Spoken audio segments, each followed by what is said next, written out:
ได้ประมาณรถ6 ล้อว่านะแต่ตอนนี้เอารถปิกอัพมา3 กันอย่างใดก็ตามคิดว่าน่าจะพออยู่3 กันถ้าบอกพอก็ปิกมาแหมรอบก็แล้วกันฉะนั้นวันนี้นะไผ่ตีลำปางเนอะลูกศิษย์ลูกหาที่อยู่ใกล้กับพระอาจารย์ใกล้กับอาตมาจะรวมบุญรวมกุศลด้วยกันจะเอารถจ่วยใส่ต่างของไปจ่วยพี่น้องประสบภัยที่เชียงไฮ้ก็มาหากันเนาะเดี๋ยวก็จะประกาศอู้เอิญไปหาปนานมุนอีปอนี้วันนี้ลูกเบายังอยู่ก็ ถ้าลูกเบาของอีปออยู่ก็จะได้มาช่วยกันขนของเนอะวันพุธจะได้เอาของไปแจกพี่น้องเชียงไฮ้ก็น้องเบาก็ไปกล้าขายอยู่ตั้งพุ่นแต่ช่วงนี้ฝนตกซะนะกล้าขายยังก็ลำบากกันเลยบัดได้ขายของกับปิกมาปานจะได้ขอเปิดได้จ่วยเนาะวันนี้ก็ขอบคุณครับหลายท่านหลายคนที่เอาของมาก่อนแล้วเนาะตะกี้หลวงปู่ท่านพระครูอุดมสิริทัศน์วัดศรีภูมิมาบันตะสมปอยหลวงปู่ได้เมตตาเอาเข้าของต่างๆเข้าของเครื่องใช้เครื่องอุปโภคบริโภคปัจจัยมาถวายมอบเพื่อข้าพเจ้ามาเป็นเจ้าภาพเข้า1 ไต่1,600 บาทสนะหลวงปู่ก็มีสมณะเมตตาเป็นเจ้าภาพเข้าสาร1 ไต่ก็เป็นไต่เข้าสารทั่วไปเนาะไต่3 ถังกะไต่3 ถังก็ได้อยู่ได้มาอยู่3 ไต่แล้วเดี๋ยวก็จะไปพอมาแหมสัก2 ไต่สถาญาติโยมที่ครูบาอาจารย์จากทางกรุงเทพตะกี้ท่านอาจารย์ที่กรุงเทพก็โทรมาหาแล้วก็โอนปัจจัยมาเป็นเจ้าภาพเข้านะเป็นเจ้าภาพเข้าแหม2 ไต่ท่านอาจารย์จากวัดระฆังโคสิตารามพระวิสิทธิ์อีกกันเนาะคนลำปางของเขาบ้านเป็นอยู่ซบตุ๋ยวาสนาบ้านก็ปิดอยู่หันแต่ท่านอาจารย์ไปอยู่วัดที่วัดระฆังก็มีจิตใจเมตตาต่อญาติโยมที่ประสบภัยที่เชียงไฮ้เปิ่นก็ประสานครับหลายหน่วยงานว่าหน่วยงานได้อยู่ใกล้พ่องอีนะภายอยู่ใกล้ก็พอดีเปิ่นได้หู้จักว่าอาตมาภาพจะลงพื้นที่วันพรุ่งนี้อยู่ใกล้ที่ใกล้เชียงไฮ้เนาะที่จะขึ้นไปเชียงไฮ้ที่แรกเปิ่นจะฝากไปที่เมืองน่านแต่ท่านอาจารย์ท่านพระครูสุจินต์นันทกิจเปิ่นมาได้ไปก็มาฝากที่อาตมาก็ได้เข้า2 ไต่เนี่ยวันพรุ่งจะเอาไปศรัทธาญาติโยมตีฟังอยู่ตีอาตมาไลฟ์สดอยู่เนาะอยากจะร่วมโดยช่วยกันเนอะอยากจะร่วมโดยช่วยกันอยากจะมีส่วนร่วมในกิจกรรมการช่วยเหลือบรรเทาทุกข์ผู้ประสบภัยจากวัดเชียงไฮ้อำเภอเมืองและก็อำเภอแม่สายและศรัทธาญาติโยมที่อยู่ที่อยู่ที่จังหวัดเชียงใหม่และอำเภอฝางจังหวัดเชียงใหม่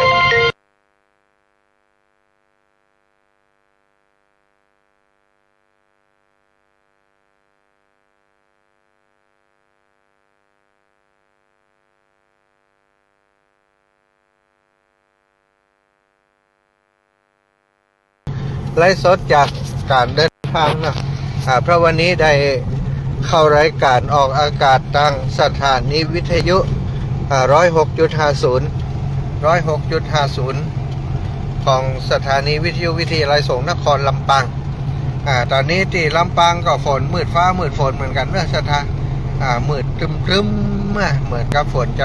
น่าจะลงนักอยู่นะตอนนี้ลงแถวปงยางโคกแถวห้างชัดฝนตกหนักนะพี่น้องตังแม่ปุ่มแม่ปุ่มหลวงแม่ปุ่มสะโตไปยาวเลยออกไปแหมไกลยาวศรัทธาพี่น้องทั้งหลายวันก่อนแม่ปุ่มก็มาจ่วยเฮาเนอะแม่ปุ่มนี่ได้วันนั้นได้เข้าของแล้วก่อนน้ำจัดหนักอยู่อันนี้ดูหล่องของพายุศรัทธานี่นักตึกเลยนะช่วงนี้ก็น่าจะต้องระวังกันทุกพื้นที่เนาะที่ตกไปแล้วนักไปแล้วนี่ก็คือแม่อายตะวานี่แม่อายถ้าตอนเนี่ยความเสียหายเยอะเสียชีวิตทรัพย์สินกันเนาะก็มีคนตายด้วยเนอะที่แม่อายนี่มีคนตายเป็นตาดีอินดูน้องน้อยอายุ4 ขวบ 5 ขวบโอ้ยปล่อยแม่หันแล้วก็กัดอกเนาะก็เลยบอกว่าใดเนาะสถานในเหตุการณ์มันเกิดขึ้นแล้วนะ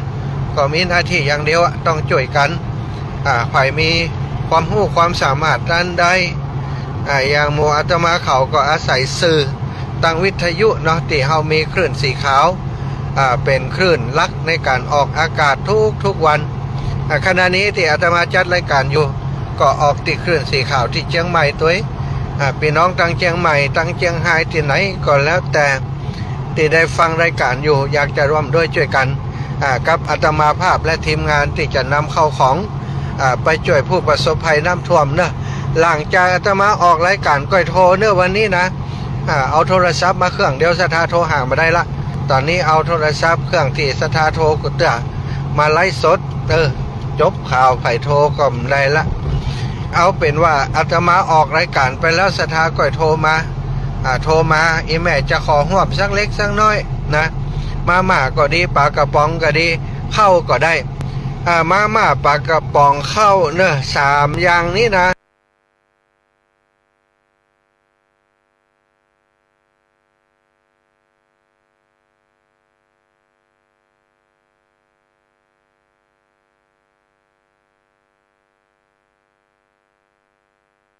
ศรัทธาญาติโยมราคา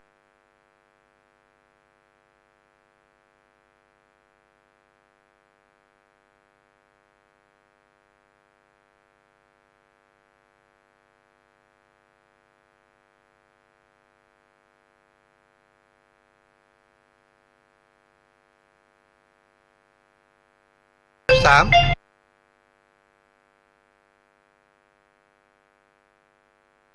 มีสัญญาณก็เดี๋ยวไปออกหน้าหันออกขวาหน้าที่บ้านฝอนเนาะก็น่าจะอยู่แถวๆนั้นนี่แหละ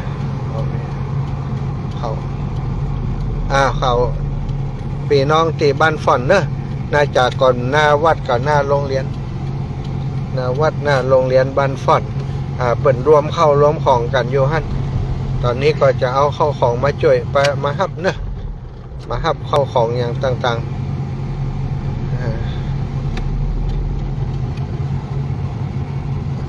แอบตรงขวาแล้วตรงไปศรัทธาญาติโยมไผ่อยากจะร่วมโดยอาตมาเนาะจะเอาของไปวันพุธละจะร่วมก็ขอจะรับถึง2 ทุ่มวันนี้นะ2 ทุ่มวันนี้ก็ปิดรับสมัครแล้วเนอะใครจะเป็นเจ้าภาพร่วมกันยังไงก็2 ทุ่มวันนี้อาตมาก็จะสรุปยอดทั้งหมดว่าได้เข้าของต่อใดส่วนที่เป็นปัจจัยก็ซื้อของตันอยู่เอาไปซื้อของจะเพิ่มของที่มันเบาหน่อยเป็นมาก็อย่างกับโมนี่นะแต่ส่วนน้ำก็มันนักเนาะรถอาตมาถ้าไป3 กันนี่มันก็ถ้าใส่ของตีดูประเดี๋ยวนี้ก็จะนักละรถฉะนั้นก็จะเอาของเบาๆไปเป็นมาเป็นอย่างเดียวเขาอยู่เทินนะศรัทธาที่ใช่ใครจะให้จะห้อมยังก่อนนี้เนอะบอกกันมาอันมานี้180นะแล้วก็เข้านะเข้านี่ก็160จริงๆมัน200 ซาวนะเข้าเปิ่นนั้นเอาไปซื้อเปิ่นวะไปช่วยน้ำท่วมเปิ่น5 กิโลขนาด5 กิโลอย่าไปบังเขาขนาด5 กิโลนี่ก็ได้อยู่อัน160เนื้อเข้า160ศรัทธาอีปล่อยอีแม่ไผอยากจะรวมด้วยช่วยกันเป็นเจ้าภาพเข้าก็ได้เข้าสักถุง5 กิโลนะข้าวหอมมะลิถุง5 กิโลนี้ตกอยู่160มา183 บาทส่วนอันปลากระป๋อง145เนาะ145ใครจะเป็นเจ้าภาพอย่างก็ว่ากันไปสรุปแล้วก็เอา150ก็แล้วกัน3 อย่างนี้ราคาเท่ากันเข้าที่รถเก่ง3 อย่างนี้ราคาเท่ากันเนอะ150หมดตีส่วนตีตังส่วนตีเหลืออย่างใดนั้นอาตมาจะเติมเอง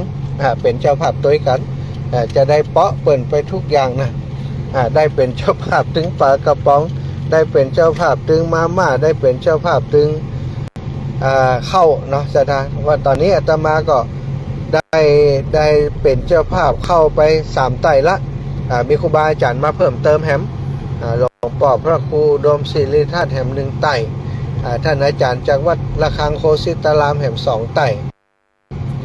ก็จะเป็น6 ไต่ด้วยกันที่จะเอาไปร่วมบริจาคครั้งนี้ ก็นักนั่นละเหมือนกันเนอะข้าวสารไต่3 ถังนะนักจุนอยู่ตั้งเพศกว่า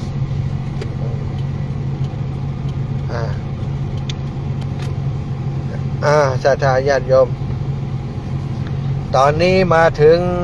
หน้าวัดบ้านฝ่อนละเนอะน้องสมจิตอินทรวิจิตรลังอยู่ไหนนี่กันบ้านแม่บนนี่ลูกเดี๋ยวขอกันเนอะเดี๋ยวหน้านี่ก่อน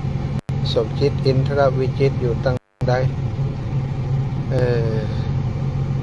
เดี๋ยวพอรถกันเนอะพูดละโอ้ในวัดเข้าไปในวัดเข้าไปในวัดเลยเข้าไปในวัดเนอะในวัดต้องเข้าไปในวัดวัดบ้านฟ่อนโอ้เปิดเอาพร้อมกันที่วัดเลยดูปะโทแน่นหนาน่ะแต่เอารถตังเพศไปได้อยู่3 กันนี่ไหนโอ้ศรัทธาญาติโยมสาธุนะศรัทธาญาติโยมพี่น้องบ้านฟ่อนชุมชนบ้านฟ่อนโน่ส่งใจจ้าโอ้สุดยอดเลยนี่โอ้สุดยอดโน่นี่ขนาดบันลึกตึกตั้งนะวันนี้คนลุกหมดมีลูกศิษย์คนจางมาเลยแต่เจ้าค่ะโอ้ดูเดี๋ยวเปิดนะเดี๋ยวท่านจากที่วันนี้คนลุกเดี๋ยวก่อนนะครับผมเป็นประธานชนนะครับโอ้สาธุท่านโอ้ดูนี่นะอันคนคิงลูกอยู่กระจอกในขนาดวันเดียวบานึกเนาะ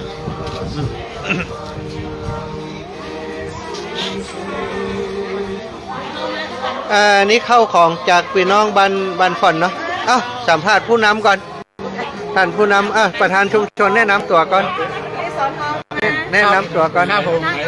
มประสิทธิ์ประศรีครับเป็นประธานชุมชนบ้านก่อนนะครับแล้วก็เป็นสทเทศบาลเมืองเขลางครับสทเทศบาลเมืองเขลางอันบานึกว่าฝันเพราะว่าบาได้แจ้งล่วงหน้าก่อนโทรมาหาน้องสาวตอนเจ้านี่เนาะว่าอันตุปีจะลงพื้นที่วันพุธกูเตือเขาจะห้อมน้ำห้อมอย่างเป็นเล็กๆน้อยๆอีกค่ะวันนี้บอกขึ้นว่าตังปีน้องหมู่เฮาน้องบ้านพ่อนี่สดาพอหรอกำเดียวบัเจ้าก็ไงนี่นะก็ถูกเอามาวันนี้มีประชุมด้วยนะฝ่ายนี่มันได้เจ้าความเสียหายของปีน้องติดเชียงไฮ้ทำให้หมู่เฮาอยากช่วยทุกคนอยากช่วยทุกชุมชนนะแต่ว่าโอกาสของแต่ละชุมชนบางครั้งมันบ่มีสะพานบุญผู้นำบุญไปพอดีอาตมาหันตะวะก็ตัดสินใจกู้กับหลวงปู่ตั้งครูบาอาจารย์ขึ้นสีขาววันผูกผมมีเวลาวันเดียวผมจะรวมของอย่างน้อยก็ได้สักลำรถไปเนี่ยวันนี้ไปซื้อข้าว3-4 ใต้อย่างต่างๆนะก็กะว่าจะได้หมดอันนี้กันตอนนี้ได้เข้าของนั่งเนาะครับก็เดี๋ยวถ้าพระครูมาลำเลียงมาเสร็จเดี๋ยวชุมชนจะเอารถสนับสนุนไปส่งดีส่งที่วัดล่ะส่งที่วัดนี้ก่อนก็ได้เมื่ออาจารย์จะมีรถแหมกันมาตอนแรงจะรถมาใส่แหมกันเดี๋ยวเขาใส่พอก่อนถ้ามันพอกันน่าจะพออยู่พอประเมินแล้วได้อยู่3 กัน3 กัน3 กันเลยเดี๋ยวถ้ามันพอกับยังว่านะเขาไม่ใจไกลเดี๋ยวบ้านเขาก็ไปส่งเนาะโอ้จ่าผ่านไปหาพี่น้องตังเชียงไฮ้กำฝากความ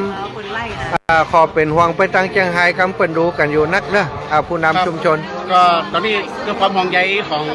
พี่น้องชาวลำปางนะถือการเป็นตัวแทนของพี่น้องคือบ้านฝอนแล้วเทศบาลเมืองเขลางเลยของจังหวัดลำปางนะครับผ่านสะพานบุญผ่านมหาสมชาตินะครับ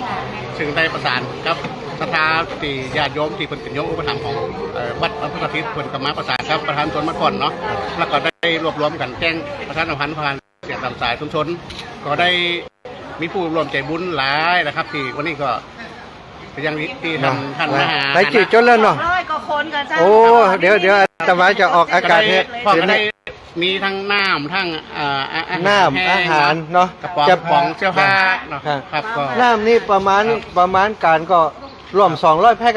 ครับมีเกินเนาะปัจจัยเกือบหมื่นนะจ๊ะปัจจัยเกือบหมื่นปัจจัยเกือบหมื่นเดี๋ยวรวบรวมหมดแล้วก็เอาตัวเลขมาเนาะเอาใส่ถุงเนาะใส่ถุงได้แปลงมาใหม่นี่เกือบ โอ้โอเคโอเคเดี๋ยวถ้าใดต่อใดเขาจะรวบรวมแล้วก็แจ้งให้เปิดทราบ ตะกี้ได้ทันฝ่ายอยู่แต่มีคนมาเห็นตะกี้ โอ้ ก็มีญาติโยมที่เป็นอันอยู่มาเลนะครับตะกี้ คนใดมาเลสอะไก ญาติโยมมาเล เอามาเลเป็นอุทัยก็อูหยังเป็นคนไทยนะก้า คนไทย แต่อยู่มาเลเนาะ ญาติอยู่มาเล อยู่มาเลจ้ะ โอ้สาธุเป็นมิสเตอร์หยัง มาเลปาดังเบซา 5,000 ไป โอ้ดู5,000ไปโอ้สาธุ แต่ใบเสร็จอยู่ วันพุกไปด้วยกันบ่ ไปจะได้ ไปก็อาจารย์จะตื่นตีสี่ไปบ่ ไปกับเจ้าว่าจะอู้กันว่าไป โอ้ดีกะถ้าไปเขาต้องใส่รถของบ้านเฮาของบ้านรถที่ไปอ่ะ วันนี้ ท่านทหาร ดีละโอ้สาธุ นี่ ที่ จะ ไปซื้อบัวมา ถ้าไปก็จะได้ใส่ของไปตัวอาจารย์จะไปจังไห้ตัวอย่างไปก่อน ว่าใครไปกันนะเดี๋ยวจะอู้กัน มีรูดเจ้าแม่ ประเด็น ฟังดีๆก่อน เนี่ย อ๋อ ไปแล้วก็มีโหลดเจ้าตีศรัทธาของน้อง ขอศรัทธา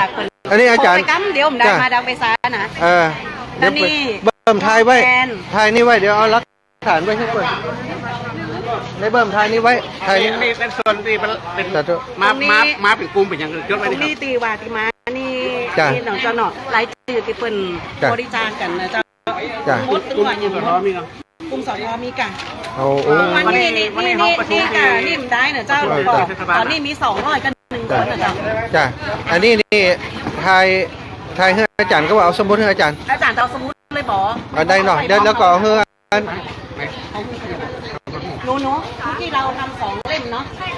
ได้ทำของเล่นที่ว่าของเราจะติดไว้เดี๋ยว ถ่ายโยมถ่ายไว้ จะได้ปริ้นออกมา เดี๋ยวน้องๆเฮือหลวงก่อไปเล่มหนึ่ง จ้าโอ้มี2โอ้สาธุได้กินของเปิ่นกับจ้ะเอากินแทนหน่อยตอนนี้ ทำไม ป้าได้ละเนี่ยอัน มันตกแล้วครับ โอ้มันเป็นยังเป็นยัง พอดีสำหรับ ดูไหม แล้วก็มีแฟนที่ โอ้ น้องเขาเป็นชาวต่างชา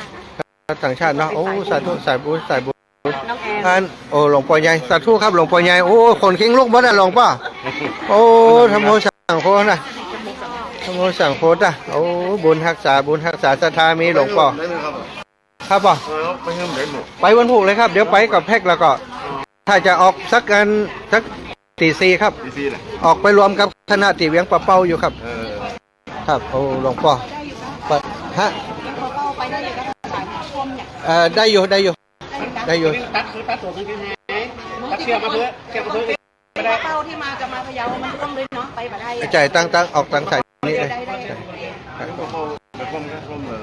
เวียงปะเป้ายังบ่ขึ้นเด้อครับน้ำแม่เล้าบ่ออกถ้าน้ำแม่เล้าแม่เล้าบ่ออกเด้อเนาะ นั่นแหละทำเลยครับ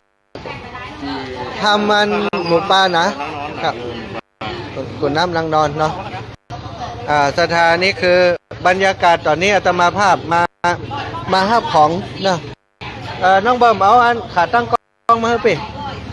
เบิ่มขาตั้งกล้องในรถเอาขาตั้งกล้องมาอันหลวงพ่อใหญ่เนาะแล้วก็ประธานชุมชน หมู่บ้านเข้มแข็งแต่เอา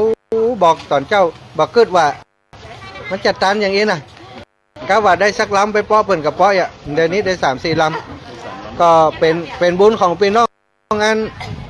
แม่สายครับอันพี่น้องแม่อายปล่อยจะไป2 ตีเนอะจะเอาไป2 ตีจังใหม่นี่แม่อายกับฝังเจอนักเหมือนกัน เดี๋ยววันพุธก็จะไปรวมกันกับของเวียงปะเป้าก็จะแบ่งเป็น2 ชุดไปจังไห้จะเยอะน้อยแล้วก็ไปแม่อายฝังนี่ก็ถ้าจะสัดส่วนถ้าจะลดมาเนาะ1 ใน 31 ใน 3ก็จะเอาไปแบ่งกันโอ้ปุญญาปารมีหลวงพ่อของกับผู้นำชุมชนวันนี้นะได้เอาไว้สดหลวงพ่อเดี๋ยวเบิ่มเดี๋ยว สบายพี่ อ้าว ข้างเลยน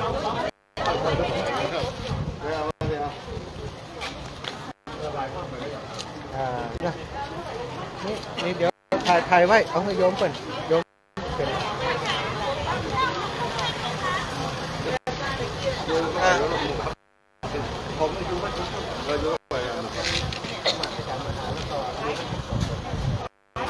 ญาติโยมที่ติดตามไลฟ์สดอยู่นะขณะนี้ก็อาจจะเสียงที่ไทยทอดไปเชียงใหม่ก็ดีไปเชียงรายแล้วก็ไปที่เมืองฝางพี่น้องเมืองฝางพี่น้องแม่อายใช้ประการถัดตอนเนอะ ตอนนี้อาตมาอยู่ที่วัดบ้านพ่อนของหลวงพ่อพระครูเนาะอ๋ออาจารย์มหาบุญเชิดนะเจ้าอาวาสวัดบ้านพ่อนก็ท่านอาจารย์มหาบุญครับผู้นำชุมชนได้แจ้งบอกกับพี่น้องชาวบ้านคณะศรัทธาบ้านพ่อนของเราหลายท่านหลายคนก็เป็นสายบุญเป็นสะพานบุญร่วมกันมีญาติโยมที่อยู่ต่างประเทศอยู่มาเลอยู่หลายๆประเทศที่มีลูกมีหลานอยู่คุณก็เอาความร่วมมือมาช่วยกันที่นี่โดยที่หลังหลวงพ่อนี่ท่านอาจารย์มหานี่ก็จะมีน้ำดื่มประมาณ200กว่าแพ็คสถานแล้วก็มีเสื้อผ้ามีข้าวมีอาหารสุนัขแถมนะโอ้น้องหมาก็ได้ตัว เดี๋ยวน้ำได้ ก็ ตีหมอกเรื่องอะไรมาย ารักษาโรคเมียดอกยารักษาโรค กะเอาใส่มันเลยเอาจะโอ้ขันใจเนาะเอาละสามนั่นแหละนะสามกระสอบ กระสอบเนาะก็ต้องเป็นตัวแทนครูบาอาจารย์ขึ้นสีขาวทุกท่านทุกคนนะกราบในเมตตาท่านอาจารย์พระครูพิวัฒนวิกรมหลวงปู่พระครูปฏิภาณธรรมทินแล้วก็ครูบาอาจารย์พระนักเจริญการของ106.50 เมกะเฮิรตซ์ที่เขาได้ร่วมกันประกาศประชาสัมพันธ์ตอนนี้พี่น้องบ้านพ่อนก็เป็นชุมชนแรกเนาะสำหรับการช่วยเหลือครั้งนี้คิดว่าชุมชนอื่นๆก็จะหาเวลาไปช่วยครั้งต่อไปแต่ครั้งนี้ก็คงจะนำของบ้านพ่อนจุดเดียวที่ไปช่วยจากนั้นศรัทธาพี่น้องทั้งหลายที่ฟังอยู่ทางบ้านร่วมอนุโมทนาบุญด้วยหลวงพ่อแล้วก็ผู้นำชุมชนศรัทธาพี่น้องทางบ้านเป็นเลิกอันนี้ก็ถือว่าเป็นตัวแทนลำปางละนะของลำปางไปถึงก็ไปหลายชุดละแต่ว่าชุดสำหรับ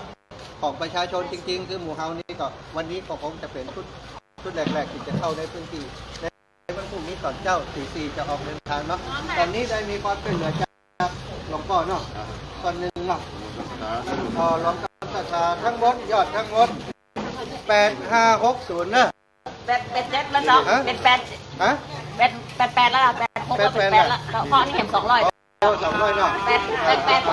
เนาะโชคดีโยม8นะครับนี่ฝากไปเนาะอันนี้ถวายกัน ถวายหลวงพ่อก็ทีมงานนะคะ ได้ตัวหน่อยจะได้เป็น8,860จดไว้ถึง2เลขเลยเนอะ856 8560เลขงามเลยเอาสาธุเนาะอันนี้ก็จะเป็นความช่วยเหลือเดี๋ยวอาจจะไปแปลเป็นมาเป็นอย่างที่เขาคาดเนาะครับเดี๋ยวก่อนจะเนาะทายาโยมไหมอันนี้มันจะเปลี่ยนเนาะตอนนี้ก็ได้บอกของเห็ดครับเหรอบอกของเห็ดครับบอกของเห็ดครับผู้นำมาพี่น้องเขายืนตั้งหลังเลยเต็มเลย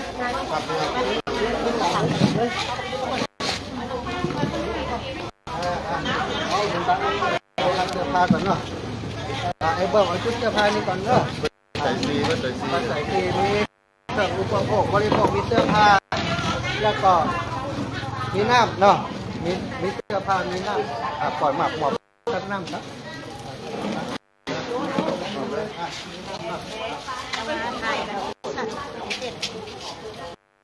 น้ำนะหลวงพ่อครับหลวงพ่อโอเคครับเอาข้างในเอาปลายหยุดมาตั้งนานแล้วครับจะได้เห็นชัดเจนเอาโอเคครับผม1 2ใช้แมทเนี่ยหลวงพ่อโอ้หลวงพ่อหันหน้าหลวงพ่อได้ละวัดเอาในวัดแต่ต้องเอาเรียบร้อยเนาะ ไล่สดนี่ออกไปอยู่ตัวไหนครับผมฟังในรุ่นไม้ออกโอ้ยันน่ะตัดตุ้นเนาะปั่นป้อนปั่นป้อนเนาะป้อนหลวงก็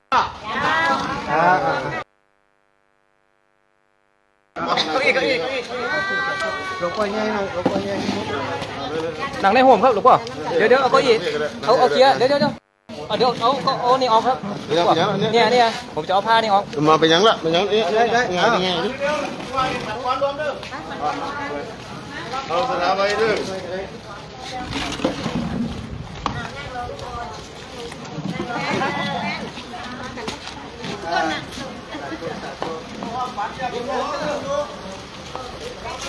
ล้านจังหวัดเอาเจ้าอุ้ย เด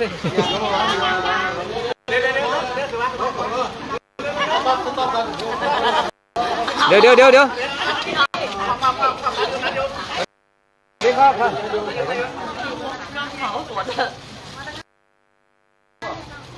ท่านนายอยากยมนะโอ้ยยังจำนักอยู่นะปอเอาเดี๋ยวจะแยกถามกันเนอะเอายะถาวาริวะหาปุราปาริปุเรนติสาครังเอวะเมวะอิโตทินังเปตานังอุปกัปปติอิทิสังปฏิทังตุมังคิสวะเมวะสมิจตุสัพเพปุเรนตุสังกัปปะจันโทปนะนัสโตยะถาปุริโตทิสังโตยะถานี่ละอาจารย์ในวันนี้หากก็เป็นวันนี้สลิสุปมังคละอันประเสริฐล้ำเลิศยิ่งกว่าวันและยามทั้งหลายวันนี้วันที่12เดือนกันยาศักราชพระพุทธศักราช2567พระวันเสาร์วันนี้หมายมีมูลศรัทธาท่านอาจารย์มหาพร้อมครับผู้นำชุมชนประธานชุมชนท่านสจตลอดถึงท่าน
เอาดีแบบเปรียบไปเป็นหมาน้อยอย่างนี้ได้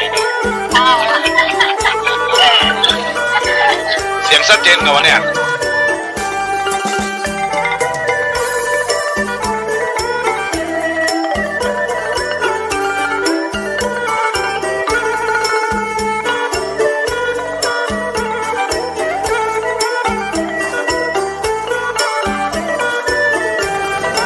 รถกันนั่งใส่หน้าสาธุเกิดกันเนาะเนี่ยศรัทธาญาติโยมน้ำจิตน้ำใจของคนไทยเฮาบัดทิ้งกันเวลาพี่น้องคนไทยเปิดประสบความทุกข์ยากลำบากแม้กระทั่งชาวต่างประเทศนะศรัทธาเกิดแผ่นดินไหวเกิดพายุต่างๆในต่างประเทศถ้าคนไทยเฮาฮับหู้ฮับทราบก็จะไปช่วยเปิ่นอันนี้คนไทยด้วยกันพี่น้องต่างเชียงรายหลายคนเปิ่นเคยไปซื้อของที่เมสายเนาะเคยไปแอวกาดเมสายอยู่เนาะอันนั้นคนที่ไหนมาฮะโยมน้องติ๊กนะขายก๋วยเตี๋ยวอยู่สั่งย่างเอารถมาใส่ของลาติ๊กใส่เสื้อผ้าลาติ๊กเอารถมาใส่เสื้อผ้าใส่น้ำก่อนเอาใส่น้ำก่อนใส่น้ำก่อนเอามาเป็นกันเอาใส่น้ำไผ่แข็งแรงใส่น้ำ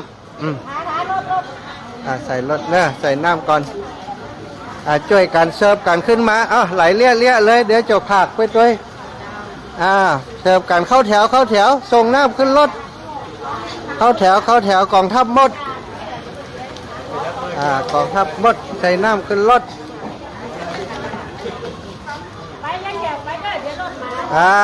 กองทัพมด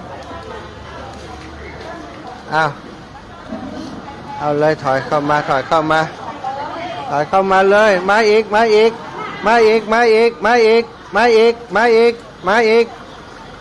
เอาปล่อยพอละเปิดกระบะเอาของลงก่อนหมดนั่นไหมเด้อไปเอาลงก่อนสั่งทันละ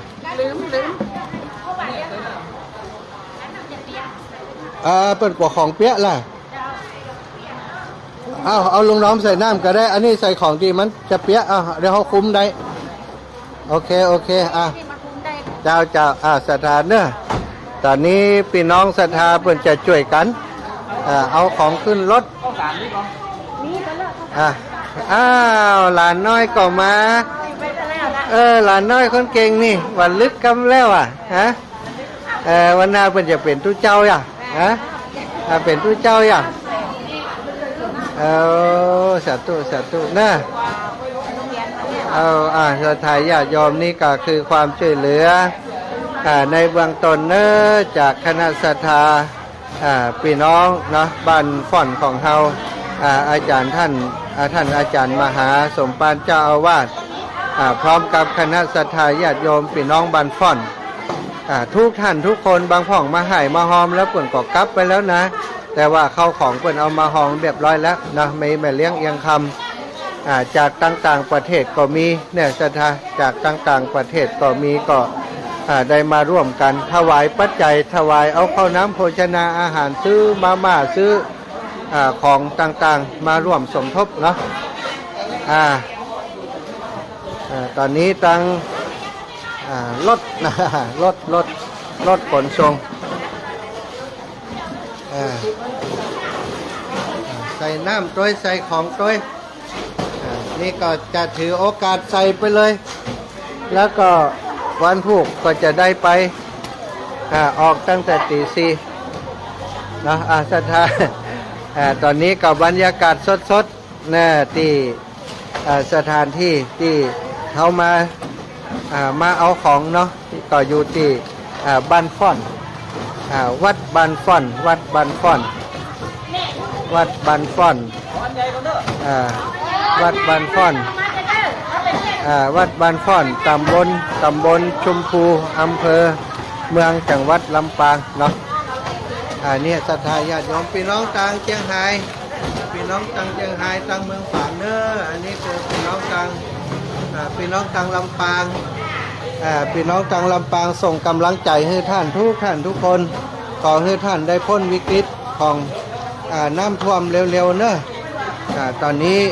ความช่วยเหลือทั้งหมดนี้จะได้นำไปส่งให้พี่น้องตังเจียงไฮ้ผ่านกับสมาคมกู้ภัยต่างๆที่อยู่ในพื้นที่จังหวัดเจียงไฮ้อาตมาภาพและทีมงานจะเดินทางในวันพรุ่งนี้นะจะเดินทางออกจากลำปางเวลาประมาณตีสี่เก่งเนอะโอ้เป็นช่วยกันเนาะช่วยบริจาคด้วยช่วยขึ้นของด้วยขอบคุณหลายๆให้ได้เป็นแม่เลี้ยงกันทุกคนให้ได้อยู่ดีมีสุขกันทุกคนเนอะ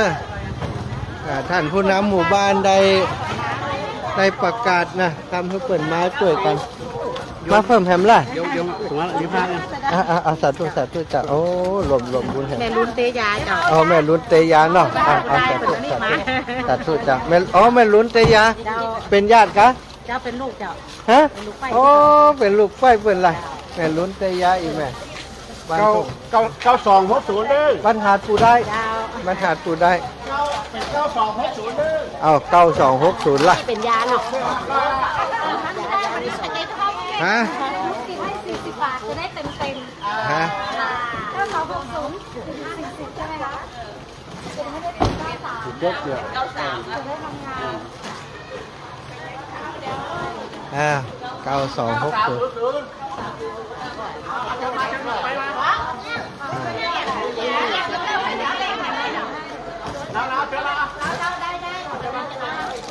ไปให้มันเหลือนะถ้าเหลือจะมาจะเติมให้มันเป็นหมื่นเติมให้เป็นหมื่นหนึ่งเดียวเนอะเอาใครจะเติมก่อนเลยใครจะต่อยอดต่อให้เลย ที่เหลือจะมาจะเอาช่วยกันนี้จะรวมบุญกับพี่น้องบ้านเฮานี้9,000 ปลายเนาะความช่วยเหลือจากพี่น้องบ้านก่อนจะนำส่งเอาไปช่วยเหลือพี่น้องคือ2พื้นที่เนอะ2พื้นที่ก็คือพื้นที่ของจังหวัดเชียงใหม่คืออำเภอฝางและอำเภอแม่อายจังหวัดลำปางจังหวัดเชียงรายแม่สายแล้วก็อำเภอเมืองของน้องติ๊กกันมาแล้วรถติ๊กโยนใช่รถติ๊กครับท่านรถ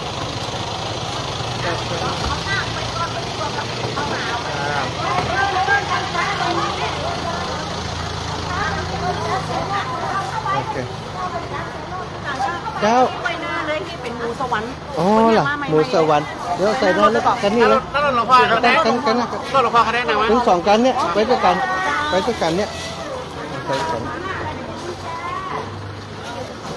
เอามาใหม่ๆเลย เจ้า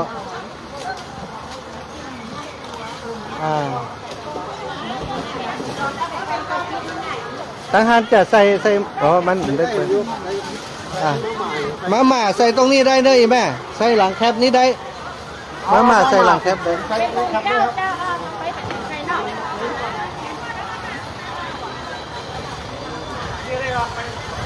ก โอ้สุดยอดเลยเนาะ ได้93ยอดได้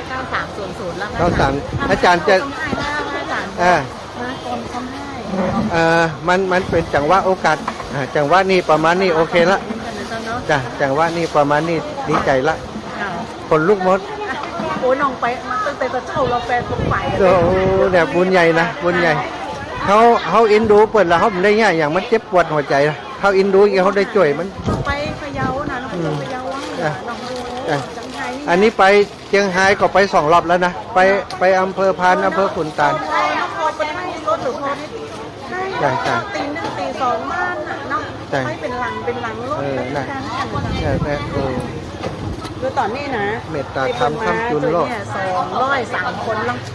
303 คน203 คนเนาะ ก็จะเอาไปชุดหนึ่งเนาะไปก่อนก็จะเอาไปก้าชุดหนึ่ง ขอชุดหนึ่งเดี๋ยวนี้จด2 ชุดเลยกะเก่งมากเลยทำไม จะต้องเอาไว้คือเขาจะคนช่วยกันเนาะมันจะหลายคนช่วยกันนะคะ ดีกันดีลงมาหลังตัวหลัง หลัง ยังอีรอบขอบดีมากโอ้ เนาะเกือบเป็นทุกอย่างมันต้องมีหลักฐานถ้าเป็นทำบุญคนมาเปิดคอโอ้เยอะกับประกาศสิ่งตามสายเท่าไหร่เดี๋ยวรองประธาน เดี๋ยวนี้จะเอาตึงสมุดไปให้เปิ่นตัวเองเขาสมุดไปให้แต่ว่าเขาจะขอสมุดคืนให้จะให้เปิ่นถ่ายไป เดี๋ยวน้องเจ้าสมุด ให้อาจารย์ชุดแต่ว่าอาจารย์ไปพูดอาจารย์ต้องแนบหลักฐานให้เปิดมอบจะตั้งให้เปิดเอาหลักฐานให้เปิดโอ้ใช่จ้า โยมจะถ่ายรูปส่งไปให้พี่อ้อค่ะ โอ้ดีจัง พี่อ้อโยมก็เป็นเพื่อนสนิทกับพี่ อยู่ที่นู่นนะ ตอนนี้พี่อ้ออยู่ที่กรุงเทพค่ะ โอ้สาธุค่ะ ไปรักษาตัวได้กรุงเทพ โอ้เป็นอะไร แกไม่สบายเหมือนกันที่แกเป็น สมองได้ทำได้ปฏิบัติบ้างไหมได้อะไรบ้าง แกไปปฏิบัติอยู่ล่ำตึงพักหนึงแล้วแกก็ออกมาเห็นบอกจะไปบวชแต่ก็ไม่ได้ไปต้องเข้ากรุงเทพไปดูแลตัวเองค่ะ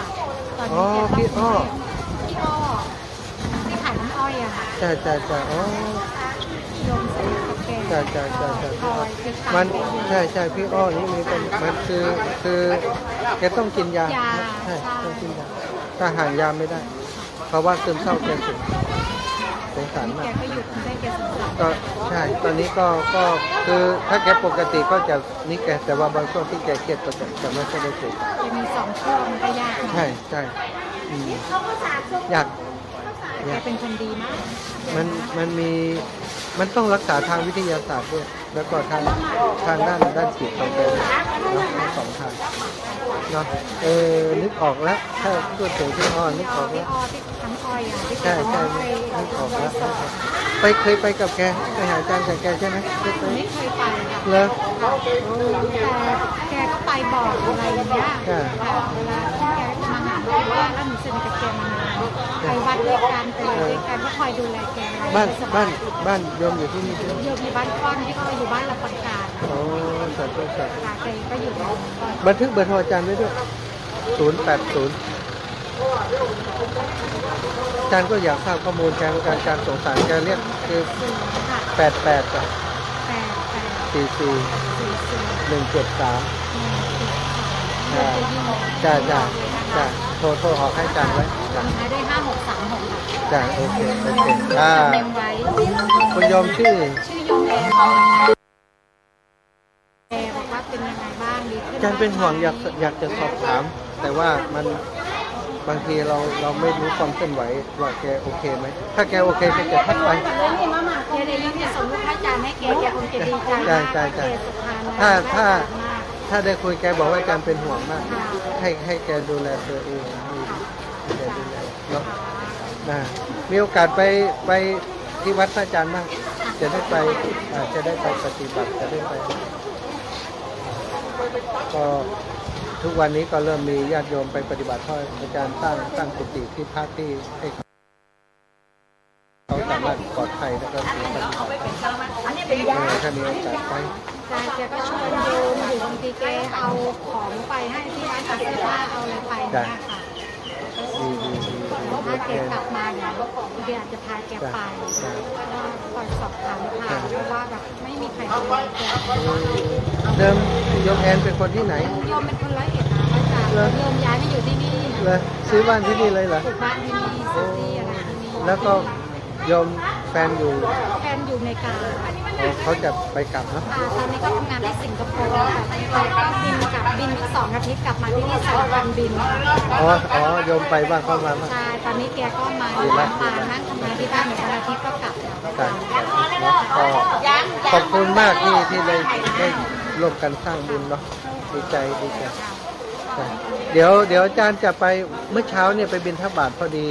ท่านอาจารย์วัดพระธาตุบ้านปู่ที่พระองค์อาจารย์ท่านขอห้องน้ำห้องนึงก็ถามว่าเท่าไหร่หลวงพ่อท่านบอกว่าประมาณสัก10,000เอางั้นเดี๋ยวผมดูแลให้ท่านมาขอเมื่อเช้าเดี๋ยวถ้าอาจารย์ทำอาจารย์จะโทรบอกให้เปิดนี้เนาะถ้าลงมือทำก็จะได้ไปดูด้วยกันแล้วขอบคุณมากนะดีใจวันนี้บุญสัมพันธ์ไม่มีอะไรบังเอิญไม่มีอะไรการเจอกันเป็นสิ่งที่มันเป็นบุญสัมพันธ์ที่เราเคยขอบคุณมากอยู่ที่นี่มีอะไรบอกอาจารย์ได้นะถือว่าพระอาจารย์เป็นพี่เป็นน้องเนาะเป็นพี่ชายก็แล้วกันอายุเท่าไหร่ตอนนี้แอนอายุเท่าไหร่อาจารย์60 61 62เป็นพี่ชายให้คิดว่าเป็นพี่ชายมีอะไรบอกอาจารย์เนาะดีแล้วเป็นบุญที่เราได้เจอกัน ที่พระอาจารย์เมตตาโยม เป็นบุญอาจารย์ก็เป็นบุญเหมือนกันสาธุสาธุโอเคสาธุค่ะโอ้เยอะแยะเลยโอ้อาจารย์โอ้ จะได้ก็ยังเป็นเพชรอยู่ ฮะ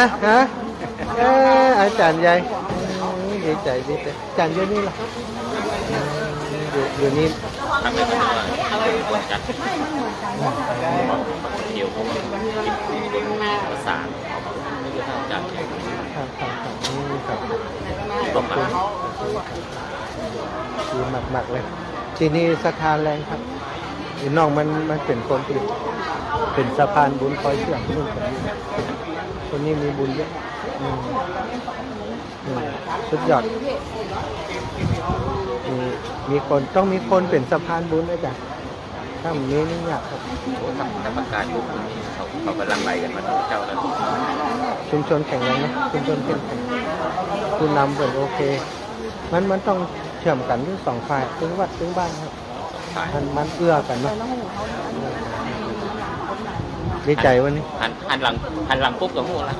แม่นแล้วก็ เละติดยาก็ติดตามอยู่ตลอด โอ้ครับผมขอบคุณอาจารย์นะไปเอียงเขาพงกันเอียงพ่อ อยากอยู่แบบนี้ ต้องพูดเงียบนะไปอยู่ด้วยกัน เข้าหนึ่งก่อนไหมเข้าสอง นกเก่าห้องเดือนวันนะเงียบ ทั้งเงียบใจกับมาไว้ อะไรคุณเงียบอันนี้เป็นจดอย่างนี้อ่ะสุดยอดเลยอ่ะ อันเดี๋ยว ยกไม่ต้องไปเช่า นั่นเก่า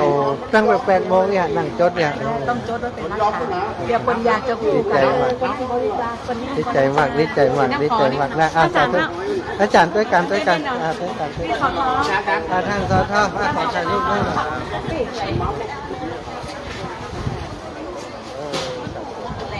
โอ้เรียบร้อยเป็นว่าอาจารย์อยู่นี่ผมหัว น่าจะหลายขั้นอยู่นะพรุ่งนี้นะครับน่าจะหลายขั้นอยู่ครับ หลายคันน่าจะถ้ารวมเวียงป่าเป้าประมาณ10 กว่าคัน โอ้โหไง วันก่อนไปเทิงไปอย่างนั้นได้เช้ากว่ากันอ่ะ ครับ ได้เช้ากว่ากันนะญาติโยมโยมแอนมาเป็นคนบ้านเฮาจากทาง101ใช่ไหม101จ้ะอันนี้คือทีมงานคุณภาพขออนุญาตเอาทีมงานคุณภาพเป็นที่เป็นน้อง ถ้ามีงานที่ไหนจะขอเชิญไปช่วย จะได้เขียนมีงานตั้งชุมชนบอกอาจารย์ เจ้า ประกาศตั้งสถานีวิทยุเฮ้อ ส่วนมากนักเรียนโรงเรียนไหนก็คือไปวันพดเลย ใช่ อันนี้คือเป็น คุณครูบกร อาจารย์นี่คือเป็นประธานศูนย์ช่วยเหลือสังคมในหนังของวัดพรเลย โอ้ นี่คือตั้งที่เป็นประธานมาตั้งขึ้นมาแต่คือช่วยเหลือสังคมโดยเฉพาะเลย โอ้ครับ นี่ยกผู้นำยกกำลังชุมชน ดี ชุมชนนะคะพี่น้อง อันนี้สทอัน สท ก็เราเหมือนกันเตะบ้านห้าแล้วเป็นประธานชุมชนเหมือนกันนะจ๊ะ ประเดี๋ยวอันสอทอนี่เป็นมันได้2 ตำแหน่งเนาะส่วนใหญ่สอทอก็จะเป็นประธานชุมชนด้วยนะ เดี๋ยวเขาจะเพื่อเป็นนะเนาะเป็นประธานเนาะ ฮะ เป็นหัวใจเจ้าบ้านเนี่ย เป็นประธานเขาเป็น มูนี่ทำให้ญาการจะเป็นโรคซึมเศร้า เป็นคนที่ชอบช่วยเหลือคนอื่นอ่ะ ถ้าเป็นร้องมือเนี่ยอย่างพะน่ะ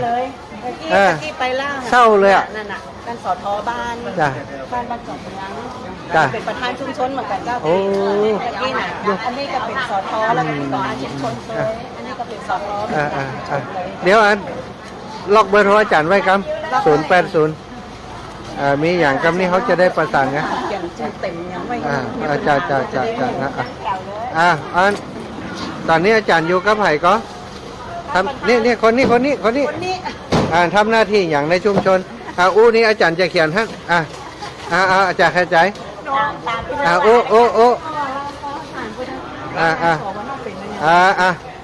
ตอนนี้จะ อาจารย์ เอาเสียงดังหน่อยอาจารย์ออกอากาศอยู่ อาจารย์ออกอากาศแหละ ตอนนี้นะญาติ เป็นทีมงานของคณะกรรมการชุมชนมันก่อน แล้วก็อุดด้วยกล้อง แล้วก็เป็นประธานศูนย์ช่วยเหลือสังคมชุมชนมาก่อนครับ ชุมชนช่วยชุมชนนะเจ้า ที่บอกเสียงด้วยกัน ร่างชื่อโยมนวนิชอินทรวิจิตรเจ้าเป็น ในคณะกรรมการของชุมชนบ้านก่อนเป็นตัวแทนลูกชายเป็นเลขาท่านประธานลูกชายคือน้องเทคนิคคุณนวิจิตร ท่านประธานชุมชนหลัก ท่านประธานชุมชนคือสทประสิทธิ์ปันศรีด้วยกันเจ้าท่านข้าราชการบอกมาหลายวันนี่นะโอ้ ก็เอาหมูจักกันกับเจ้าน่ะเดี๋ยวหูจักกันแล้วอาจารย์จะบอกมันน้อยหน่อย ได้จ้าเดี๋ยวเดี๋ยวอันกดเข้าหาอาจารย์กำแล้วก็อันบันทึกเป็นเบอร์ไทยไลน์กำมีอย่างเขาจะได้เชื่อมประสานกันเนาะเดี๋ยวอาจารย์จะได้ส่งกิจกรรมต่างๆที่ไปมอบของมอบอย่างให้ตั้งปุ่นคือครับก็ได้ไปเผยแผ่ในชุมชนแห่งกรรม ก็จะเป็นสะพานบุญเนาะ จ้ะ แต่ถ้าอู้ถึงบ้านก่อนนี่นะตรงเสื้อสีส้มน่าจะเป็นรองประธานชุมชน อ๋อนี่เป็นมีบทบาทเนาะ เรามีบทบาทกันทุกคนนะ ที่เสื้อสีส้มเสื้อสีส้ม หันหน้ามามองหน่อยจานไลท์ สาธุอันนี้ก็คือทีมงานคุณภาพนะของชุมชนเนาะ มากับเจ้าล่ะ เนาะ ก็ดู นี่ แล จ้ะนะเพิ่นได้ช่วยงานกับชุมชนเนาะทุกฝ่ายได้มีส่วนร่วมอย่างสักน้อย จาน อย่างสักน้อยท่านอาจารย์ จาน ตอนนี้ออกอากาศไปในคลื่นสีขาวประมาณ12สถานี ครับ ที่เชียงใหม่ที่เชียงรายแล้วก็ที่อำเภอฝางเชียงใหม่ไปถึงอำเภอฝาง ครับขอ ที่ฝางแล้วก็แม่อายก็เดือดร้อนอยู่เนาะแนะนำตัวแล้วก็ อนุโมทนาบุญครับ ผมนายสิงห์พรละเอียดดีเป็นลูกศิษย์ลูกหาของวัดบรรพตสถิต โอ้ โดยเฉพาะท่านอาจารย์มหา นพดล นพดล สุ นะ ว ค ร รับ รณ เพราะ เม ว่า ธี ได้เคยไปรับใช้ท่านตอนไปเป็นผู้ตรวจโรงเรียนที่วังเหนือครับเพิ่มจะอันนี้กับผมดี เก่า เพราะฉะนั้นพอผมรู้ว่าเป็นของ วัดบรรพต บรรพตสถิตมาผมทุ่มเต็มที่ เพราะว่าผมดูแลเกี่ยวกับเรื่องงานประชาสัมพันธ์ ประชาสัมพันธ์งาน งานเนี่ยนะครับ สังคมสงเคราะห์ต่างๆเนาะ ด้ เต็ม วย มาก ครับ ท่าน ทำงานตั้งแต่6 โมงเช้านะครับวันนี้ โอ้ จนกระทั่งถึง ตอนนี้เนาะ ปัจจุบัน ได้ประกาศเสียงตามสายเพื่อให้ชาวบ้านทำความเข้าใจ ใช่ถูกต้องครับ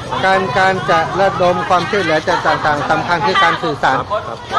ถ้าสื่อสารบอกว่าใครอยากจะร่วมบุญก็ได้ก็ ใช่ครับ ไม่มีหร เรา อก พยายามจะใช้คำว่าเป็นสะพานบุญ เออ ร่วมช่วยเหลือ โดยเฉพาะเรื่องข้าวสารอาหารแห้งเครื่องนุ่งห่ม ครับ ปลากระป๋อง จ้ะ น้ำ น้ำ สิ่งอื่นที่จำเป็น จ้ะ ครับ ครับ นี่ เนาะ ก็ได้ อันนี้ฝากท่านอาจารย์ช่วยประชาสัมพันธ์ผ่านสื่อสารการสื่อสารใน Facebook ตรงนี้ ไปถึงพี่น้องแต่ละที่แต่ละแห่งแต่ละชุมชนเนาะให้ได้ช่วยกันนำความช่วยเหลือไปช่วยพี่น้องเพราะตอนนี้ลำบากมากช่วยชักชวนเชิญชวนหน่อย ประชาสัมพันธ์เชิญชวนเป็นสะพานบุญให้กับพ่อแม่พี่น้องชาวอำเภอแม่สายจังหวัดเชียงรายและพี่น้องใกล้เคียงในทั่วภาคเหนือของเราที่เรามีสะพานบุญที่จะมอบความช่วยเหลือ มอบความห่วงใยไปทุกพื้นที่ในประเทศไทยของเรา วัดบรรพตสถิตคือสะพานบุญอันยิ่งใหญ่ของพวกเราครับสาธุ ขอบคุณท่าน ครับ อันนี้เป็นรองประธานชุมชน ครับ รองประธานชุมชน ไปที่วัดบรรพตเหรอ ใช่ที่วัดบรรพตที่อันจ้ะ ฝากความ ช่วยกันไปเลย ครับท่านครับฝากความรำลึกถึงท่าน อาจารย์ มหาบุรุษ ไปกรุงเทพวันนี้ ใช่ครับ ใช่พรุ่งนี้ไปมุทิตาหลวงพ่อใหญ่ ครับ ที่ เพราะว่าเพิ่นมาที่โรงเรียนชุมชนบ้านก่อน ท่านแจ้งไว้ใช่ไหม เพิ่นออกสถานีวิทยุ ใช่ใช่ ครับครับ ท่านอาจารย์สุดยอดของคนทำงานครับ ก็เวลาเจอกันบอกอาจารย์ดูแลสุขภาพหน่อยนะ เพราะว่า ใช่ใช่ เหนื่อยเหลือเกินท่านก็ยิ้มก็ต่างคนต่างเหมือนกันอาตมาภาพก็จะทำงานด้านสังคมสงเคราะห์เนาะ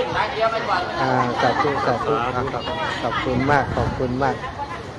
ญาติโยมนะญาติโยมที่ติดตาม เจ้าก็แซวแบบนี้นี่ ว่า เหลือไว้วันน้ำก่อนไหม ฮะ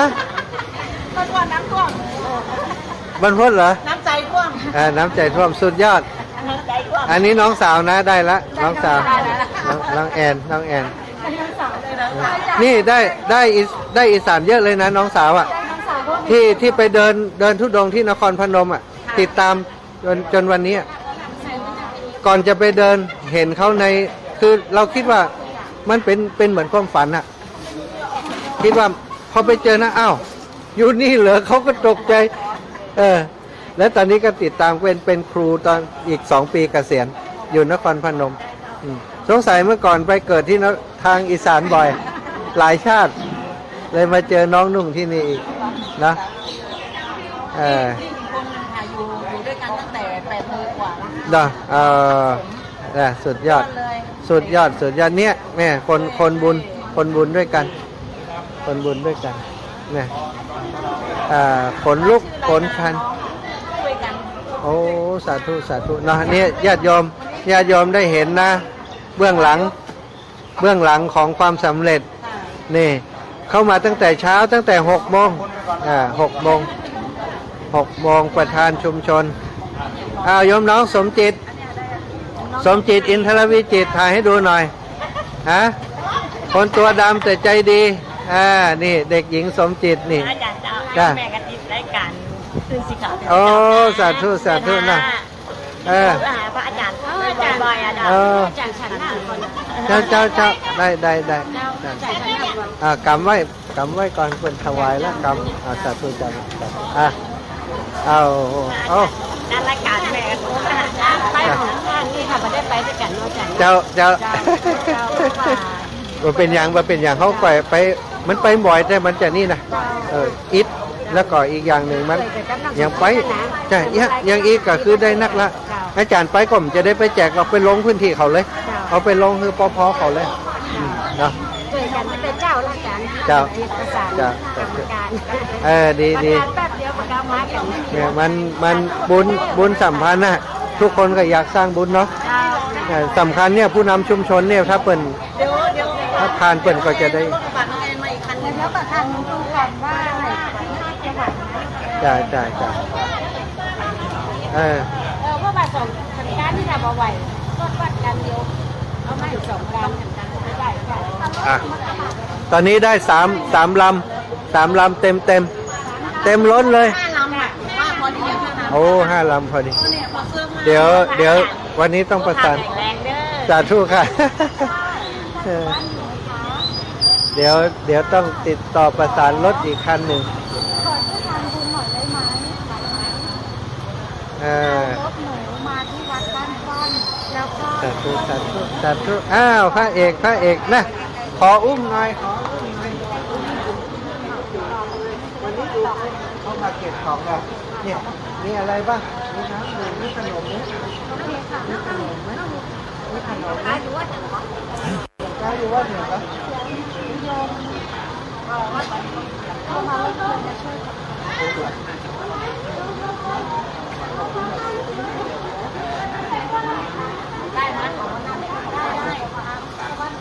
ไปแอบบ่อยญาติโยมนะตอนนี้ทางสถานีตัดรายการไปที่ของท่านอาจารย์ของท่านอาจารย์พระครูสิริธรรมบัณฑิตเนอะตัดรายการไปที่ท่านพระครูสิริธรรมบัณฑิตได้เลยนะญาติมาเดินแล้วมาเดินแล้วมีรถไปส่ง2 ล้านไป2 ล้านสาธุว่าล่ะนี่ผู้หญิงครับ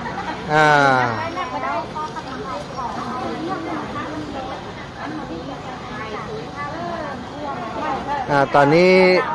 ศรัทธาญาติโยมเพิ่นก็ได้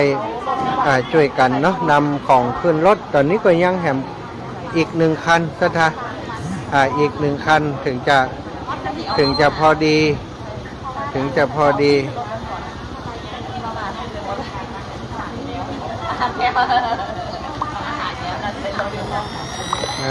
ศรัทธาญาติโยมนะศรัทธาญาติโยมอยู่ที่ไหนตั้งใดก็ตามเนาะ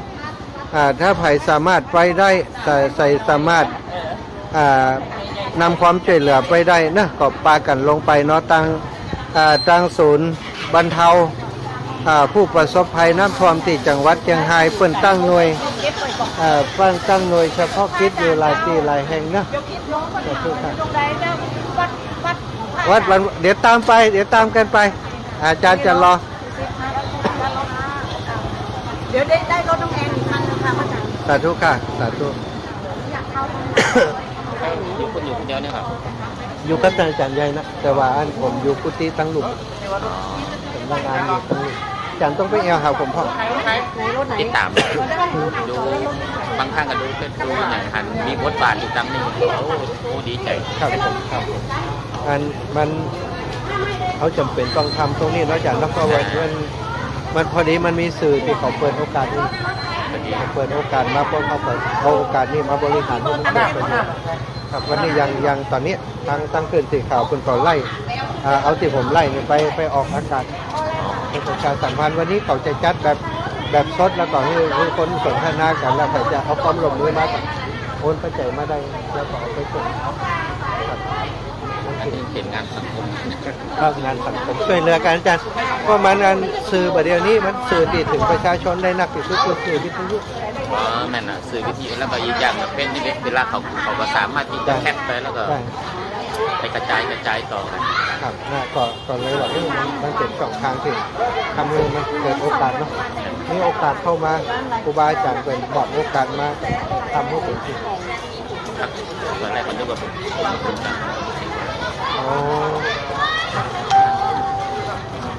ก่อนจะเป็นหน้าที่ดูเป็นทีมมีคนมีบทบาทดีได้ครับเป็นทำหน้าที่กันไปนะแล้วก่อนตีอันส่วนดอกอาจารย์ได้ไปผมก็มาล่ำไปแต่ว่าเจอผ่านกันเนี่ยแต่อยู่ที่เขากลับบ้านก่อนอย่างดันเอาซีแก่ประมาณนี้เวลานะคานิสิก็มาบินทบาทช่วยอันมาจะล้อผมก็มานี่แหละทั้งจังหวัดได้ทักทายอาจารย์ก็ดูคอยดูเบื้องหลังคอยงานบริการส่วนมากจะงานบริการ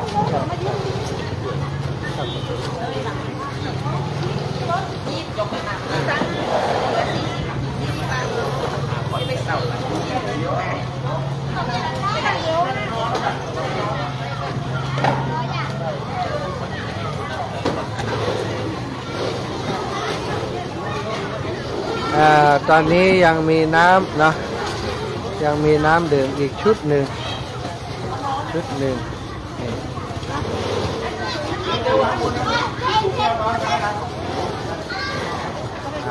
ี๋ยวรอปิกอัพ9100ตอนนี้ยอดเท่าใด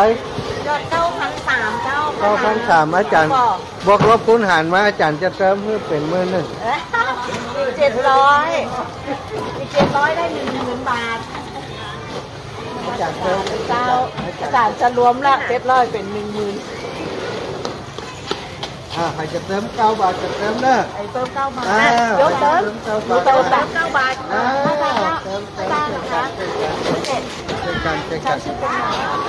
ทั้งนี้อาจารย์เขียนให้ไม่กี่ไงพระมหาสมชาติไง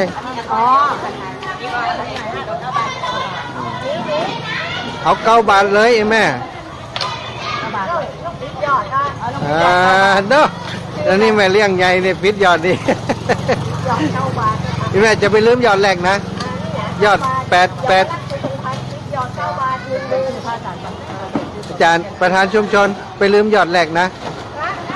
ยอดแรกตะกี้น่ะ85ต่อได้น่ะ85260ใช่กะ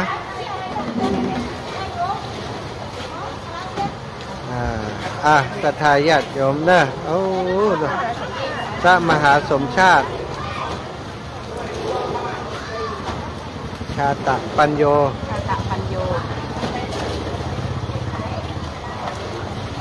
ตอนนี้ยอดเขาได้ที่19,000 บาท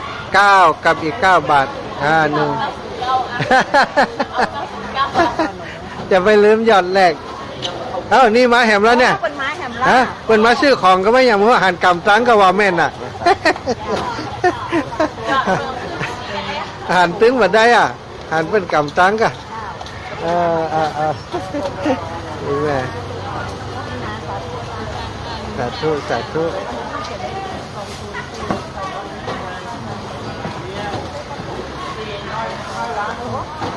อันนี้เพิ่มยอดนะยอดโอเค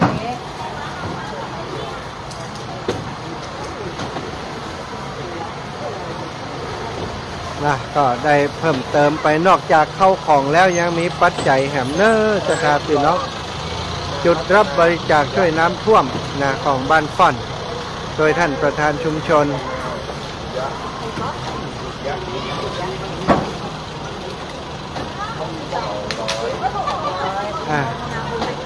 โอ้สาธุสาธุอันปอเลี้ยงลูกไหนมาโนโอ้เป็นขายของเลยโอ้ปอเลี้ยงกลุ่มพวงฮะของอาจารย์เหรอ อาจารย์หนูต้องปล่อยปัจจัยไง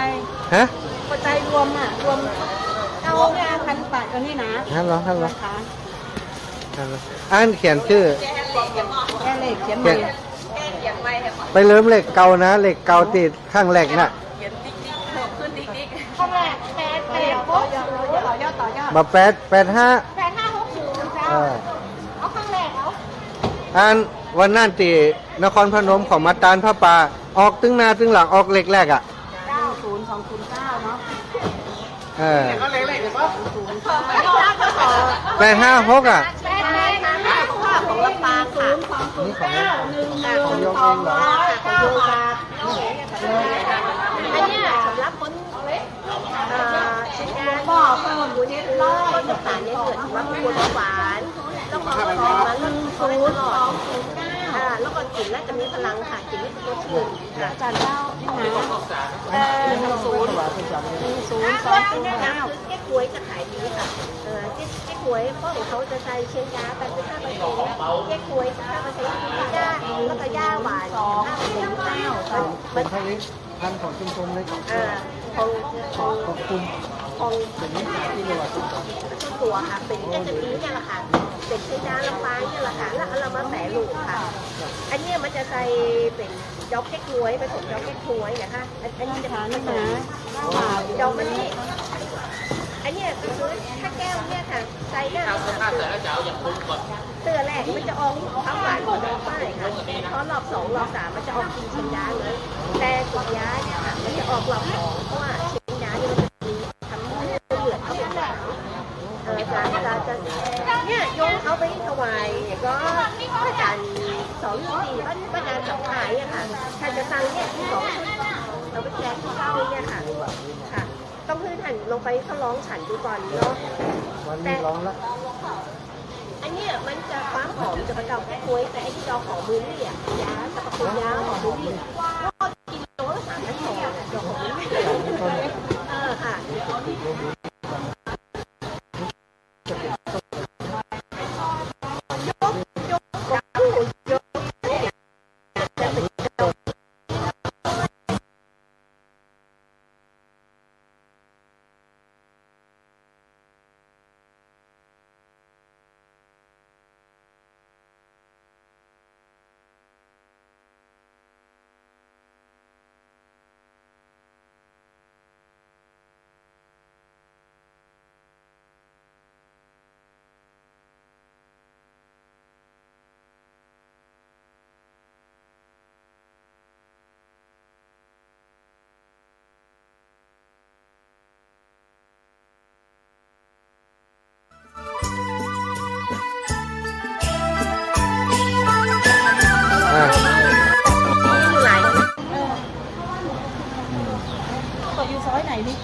ต้องอยู่หลังการ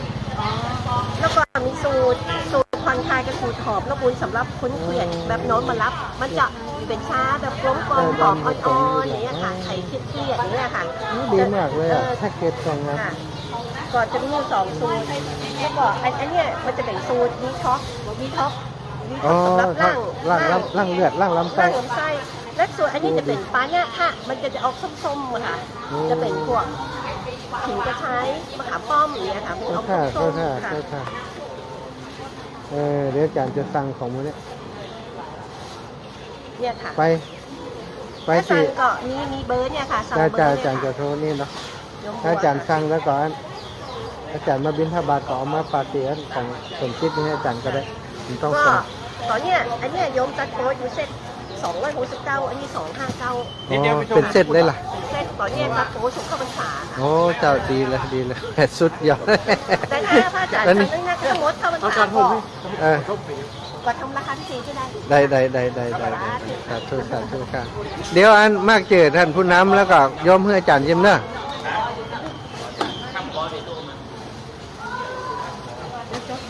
สาธุจ้า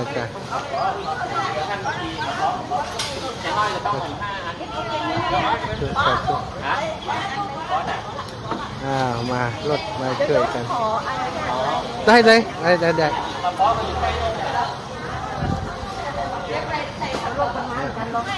พิพิธภัณฑ์หมู่นี้ดีมันเป็นธรรมชาติสนับสนุนหมู่เฮากันนี่ ก็วันนี้ที่เอาไปถวายครูบาสองชุดเนาะแล้วโยมก็ทำซองเล็กๆอย่างเนี้ยไปกับพวกคูซองถ้าผู้ว่าวัดไหนมีลงนี่ครูบอกเขาจะค่ะก็เอาไปถวายพระมาลงแล้ว ดีมากเลยชอบแพ็กเกจก็ดีแล้วก็ดูมันเป็นของธรรมชาติบ้านเฮาอ่ะเป็นสมุนไพรบ้านเฮา คืออันเนี้ยส่วนใหญ่มีของลำปางเลยนะมันจะเป็นบ้านเขาหรือว่าครูเขาเอามาแต่ลูกกับปิด ครับทำเป็นโรงงานเลยก็ว่าทำอย่างไรถึงวันนี้ต้องมาตากเองตั้งอย่างเอง เขาก็เอาบ้านเขามาทำเป็นโรงชนิด จ้ะ บ้านของสองบ้านค่ะ เป็นตีอบตีอย่างด้วยเนาะ เขามีเครื่องอบเครื่องแค่เครื่องอย่างเงี้ยค่ะ ดีละไอ้ที่ชอบมาก ถ้าพระอาจารย์ได้ฉันได้ข้าวอาจารย์จะชอบ ใช่ ค่ะ เดี๋ยวจะต้องฉันแบบตั้งใจดูฝึก ก็เวลาค่ะเวลาเทศอย่างเงี้ยค่ะ แล้วก็เอาชินดาไม่คุยไม่ได้ค่ะชงลูกเนี่ยค่ะเนี่ยถ้าเขาที่ว่าหน้าแดงมันจะมีหญ้าหวานค่ะมันจะหวาน ครับ เรื่องของหญ้าหวานนะหน้าของหน้าผักเนี่ยมันจะบอกหวานแต่ มียา ตัวยาจะออก ตัวยาใช้ยามันจะออกเพราะกินแล้วถ้าเขามีความดันเหลือเขาจะมีล้มเลยค่ะมันจะไปช่วยปั๊บ อ๋อเขาถาก ระบบไหลเวียนล้มนะคะ ดีมากเก็บสัมภาระ เก็บสัมภาระมากเจอไว้ให้อาจารย์จิมเพราะว่าผู้นำชุมชนนะผู้นำชุมชนแล้วก็ไล่หมู่เฮาเนี่ยคณะกรรมการเอาเขียนก็ได้เขียนชื่อผู้นำครับเขียนเอาเขียนหน้าให้อาจารย์ไปผู้นำชุมชนผู้นำแล้วก็หลวงพ่อเจ้าวาดด้วยเวลาอู้ถึงเปิ่นว่าชื่อ อันนี้ไปก็คือวัดมันคอนก่อน ตอนนี้ได้รถของญาติโยมช่วยขนไป2 ลำ เดี๋ยวต้องสั่งรถมาแหมลำเนี่ยนี่อันนี้มีรถแหม2 ลำช่วยกันโอ้อามูนี่เคยหันหน้าเคยใส่บาตรนี่มูนี่ก็คือผู้นำบุญเนอะจะทายญาติโยมนะคุณยายแม่บนเตชะนันแม่อุบลวันแม่บนนะญาติโยมนี่พลังบุญเนาะพลังบุญขนลุกมาหันแล้วขนลุกมั้งอ่ะ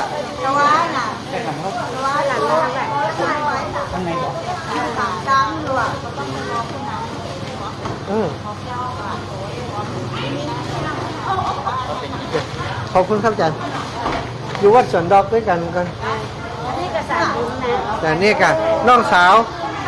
เขา ใช่น้องสาว เขา พระอาจารย์รักเป็นน้องสาวใช่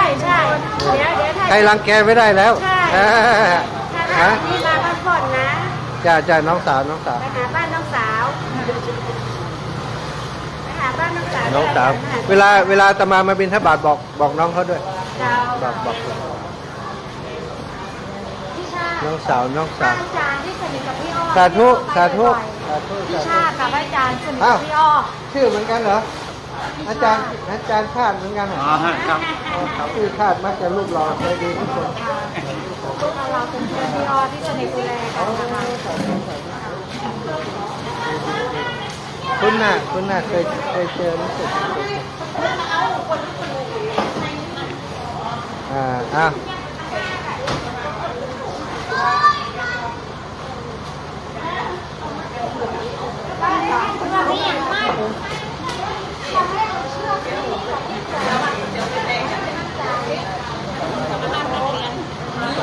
รถเปิดมาฮับในนี่ล่ะไปออกเนาะเรียบร้อยแล้วเนาะเรียบร้อย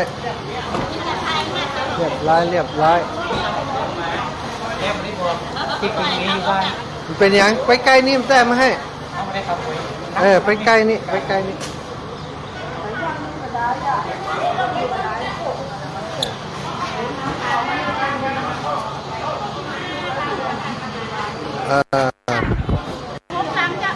ฮะ6 ลำเนาะได้6 ลำรถ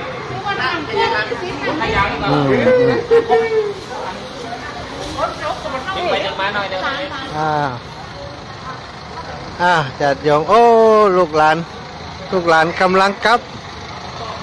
เด็กๆกำลังกลับบ้านจัดปอกก้าเพิ่นยังได้จ่อยนะปอกก้าเพิ่นยังได้จ่อยหอมนะปอกก้าเพิ่นยังได้จ่อยหอม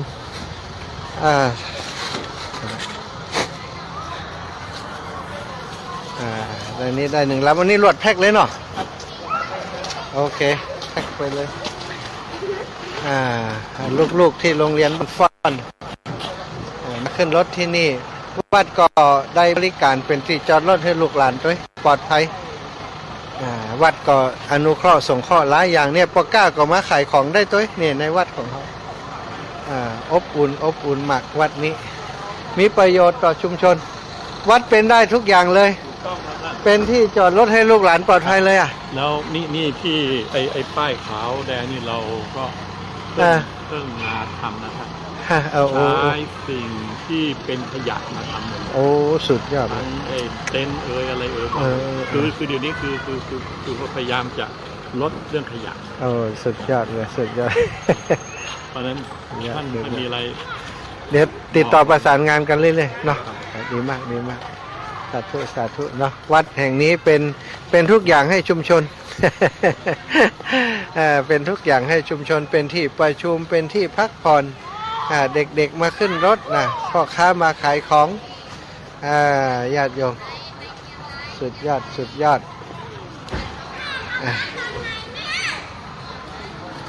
นี่คือตอนนี้แพ็คของละ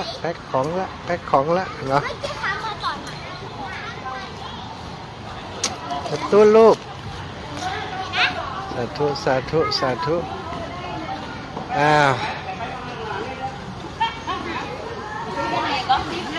แพ็กดีอย่างนี้เอารถไปตัวมันผูกเห็นดิกะ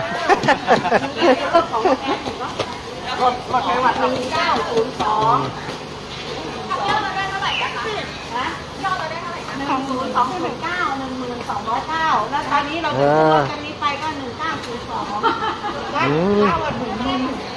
ที่ชาติของพระอาจารย์ใหญ่ใช่ไหมตอนนี้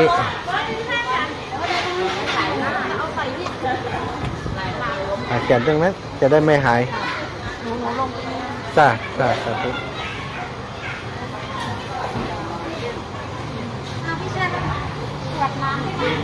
มีละตัวมีละแค่นี้แล้ว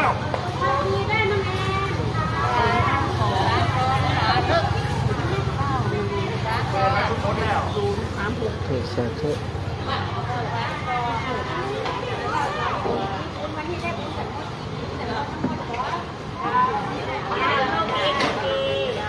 สาธุไหมอาจารย์จ้าเรียบร้อยนะหนูจะสาธุค่ะบอกอาจารย์ละบอกอาจารย์อันนี้เนาะเล่มนี้นี่เบอร์ของพระมหาบุญเชิดนี่สทอันนี้เบอร์โทรหนูนี่ของหนูนี่นะจ้าจ้าสาธุขอบคุณมากตามรายชื่อนี้เลยเนาะก็ยอดรวมทั้งหมดหนูก็ลงหมดอะค่ะโอเคสุดยอดน้องหนูจับได้ตอนนี้ยอดเราได้ 1209 บาท209สวย102ที่จะไปก็902ไอ้ยะอะไรเต็มพรุ่งนี้ตีสี่ไปไหมมันเร็วไปมันต้องทำเร็วเพราะว่าทางนู้นเขาเดือดร้อนใจอาจารย์อยากจะไปคืนนี้แต่ว่ามันจะ มันต้องสัตหะ แต่ถ้าใครไปต้องไปที่วัดก่อนล่ะ ก็ไปพร้อมกันไปเลยออกที่วัดไปเลยตีสี่คือออกเลยอ่ะ เราหมุนไม่ไหวอ่ะเราไม่ได้ตั้งตัวเนาะถ้าเราไม่ได้มีเวลาที่เราไม่ไหว คือไปนี้เราก็แค่เอาไปลงให้เขาเลยเพราะเราลงแจกไม่ได้อยู่แล้ว เราต้องให้เขาถูกแล้ว ใช่ใช่ เหมือนว่าเราไปให้เขาถึงที่อ่ะ ใช่ให้เข้าถึงที่ เรากลับที่เขาก็ได้อยู่น้องแอนแวะไหน ไม่เป็นไรค่ะท่านแล้วหนูก็กลับเอาอาจารย์ว่าใช่ค่ะทำกับข้าวให้เรียบร้อยก่อน ก็นั่งกันได้ให้ไปเรื่อยทิศอันนี้ ไปเดี๋ยวไปเจอเอาของลงอยู่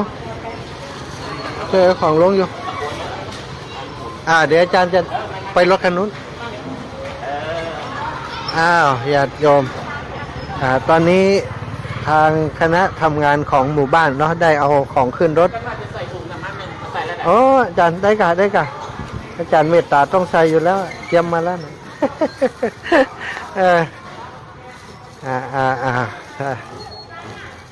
ญาติโยมนะตอนนี้อาตมาขออนุญาตแพ็คแป๊บหนึ่งแป๊บของเขารออยู่เขารออยู่เดี๋ยวก็จะได้เดินทางพร้อมกันตอนนี้ก็ถือว่าจบแล้วนะของเราตามนี้เลยแพ็คแล้วก็จะไม่ต้องไปแพ็คอีกขอบคุณกับทุกท่านทุกคนที่ติดตามเนาะที่อาตมาไลฟ์สดตั้งแต่15 นาฬิกาจนถึงตอนนี้เพื่อจะได้นำออกทางสถานีวิทยุอาตมาไม่แน่ใจว่าตอนนี้ที่สถานีวิทยุของคลื่นสีขาวแล้วก็ของวัดบุญยวาสวิหารยังออกอากาศอยู่หรือเปล่าถ้าออกอากาศอยู่ก็ขอบคุณทุกท่านทุกคนที่ติดตามถ้าไม่ออกอากาศก็ไม่เป็นไร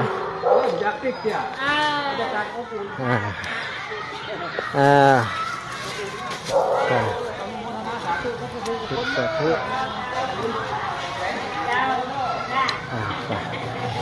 เก่งมากเก่งมากขอบคุณมากสาธุเจ้าแม่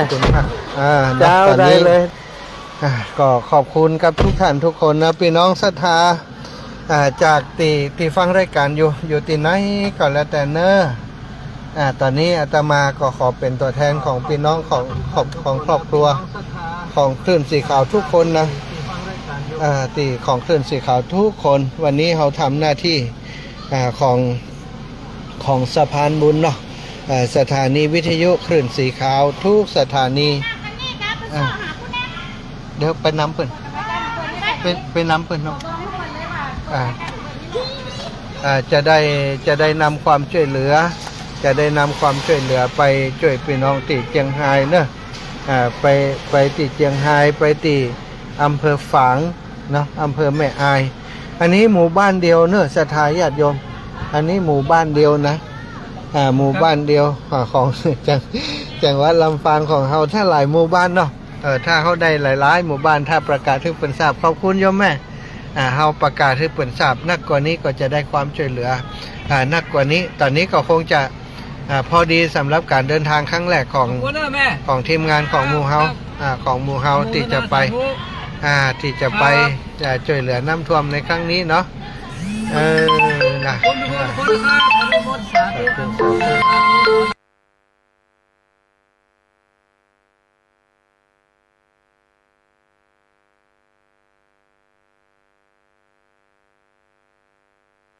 เฮาประกาศให้เปิ้นทราบนักกว่านี้ก็จะได้ความช่วยเหลือนักกว่านี้ตอนนี้ก็คงจะพอดีสำหรับการเดินทางครั้งแรก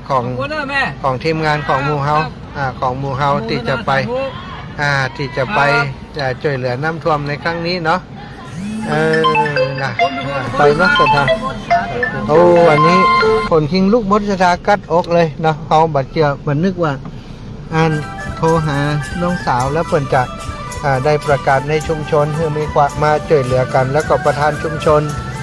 คณะกรรมการผู้นำชุมชนต่างๆน้องเบิ่มอันอย่างก็ของเชี่ยวมาเลยสมุดออกมาแล้วก็สมุดสมุดมาก็จะเขาฝากกันพูดอย่าง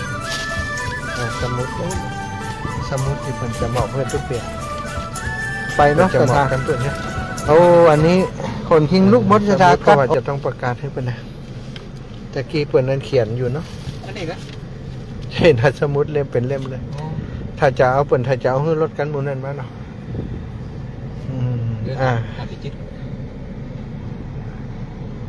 สถานตอนนี้กำลังเดินทางแล้วก็อันตั้งผู้นำชุมชนเปิ่นเขียนสมุดไว้2 เล่มเปิ่นจะมอบเพื่ออาตมาเล่มแต่ว่าตะกี้ตอนขึ้นรถเนี่ยก็ยังบ่ได้นำสมุดมาตัวกำใจอีกเปิ่นได้จะฝากตีรถกันฮัลโหลจ้าสมุดน้องสมุดที่เปิ่นจดรายชื่อเนี่ยฝากรถแห่ง2 คันนั่นก็เอาไปแล้วจ้าเอาไปสีขาวนั่นน่ะเจ้าสาธุขอบใจละโอเคครับจ้าทานดีๆเสียเหลี่ยมกินเอาวันนี้จ้าจ้าอ๋อเปิ่นมาตัวสาธุจ้าขอบคุณครับเอาสาธุมีรายชื่อของเปิ่นท่านโอ้ดีใจผู้นำเข้มแข็งมากเนาะได้สนทนากับผู้นำชุมชนตัวแล้วก็ได้โอ้กับหลวงพ่อท่านอาจารย์มหาที่เป็นเจ้าอาวาสตัวเนาะท่านอาจารย์เป็นก็บอกว่าที่นี่เป็นชุมชนที่มีความกระตือรือร้นในการทำกิจกรรมทุกอย่างทำให้เป็นชุมชนที่เข้มแข็งในเรื่องของการพัฒนาในทุกๆด้านเนาะเปิ่นจะมีคณะทำงานเกือบจะทุกฝ่ายนะฝ่ายสาธารณสงเคราะห์เนาะฝ่ายการศึกษาฝ่ายเรื่องของสุขภาพนี่แหละเปิ่นก็มีหมดเลยฝ่ายสาธารณูปโภคสาธารณูปการนะทำกันเป็นฝ่ายทีมงานแล้วก็วัดจะเป็นศูนย์กลางในการทำงานของเปิ่นมีการประชุมหารือการใจวัดเป็นศูนย์ประสานงานทุกเรื่องอย่างวันนี้เนาะพอได้ทราบว่าอาตมาจะลงพื้นที่เนี่ยตั้งผู้นำชุมชนกระตือรือร้นส่วนฝ่ายประชาสัมพันธ์ก็ดีใจว่ามีคนจะลงพื้นที่เปิ่นก็ช่วยประชาสัมพันธ์ทำความเข้าใจกับพี่น้องเจ้าบ้านเจ้าบ้านเปิ่นหอมตังกันนะสถาหอมตังกันคนละเล็กละน้อยหอมกันจาก10 20เป็น100เป็นพันได้สตังค์อยู่9 ปันปลาย9 ปัน 3อาตมาว่าเติมให้มันเป็น10,000เห็นไหมมันเห็นน้อยเดียวก็หอมตัวเปิ่น700ก็เป็น 10,000 บาทพออาตมาหอม 10,000 บาทโหคนนั้นสดมาหอมเห็น200คนนั้นหอมเจ้าจะเติมให้มันเป็น9เห็นรู้เปิ่นหอมเห็น9 บาทสรุปแล้วได้ 10,000 กับ209 บาทเนอะสถา1209 บาทเฉพาะของศรัทธาหมู่บ้านเดียวนะบ้านฝ่อนบ้านเดียวเฉพาะบ้านฝ่อนบ้านเดียว10,000 กับ209 บาทเนาะก็จะน้อมมอบให้กับตังผู้ประสบภัยที่จังหวัดเชียงรายในวันพรุ่งนี้ไปถึงก็ไปถึงปุ้นมอบของอย่างเรียบร้อยแล้วเนาะก็จะนำปัจจัยที่ศรัทธาญาติโยมให้หอมมานี้มอบหรือว่าบางทีถ้าเพิ่นต้องการในอย่างเพิ่นบ่ต้องการเป็นสตังค์เพิ่นต้องการเป็นวัตถุเครื่องใช้อย่างต่างๆก็จะซื้อเข้าไปให้เพิ่นแฮมนี่ก็แจ้งให้ศรัทธาญาติโยมทุกท่านทุกคนเนอะนักศีลนักบุญพี่น้องหมู่เฮาที่ได้ร่วมบุญร่วมกุศลผ่านตั้งอาตมาภาพที่เป็นสะพานบุญนะคือกับศรัทธาญาติโยมวัดบรรพตสถิตนะต่อไปก็คงจะเป็นศูนย์ที่ช่วยเหลือชุมชนด้านที่ประสบปัญหาด้านต่างๆเนาะ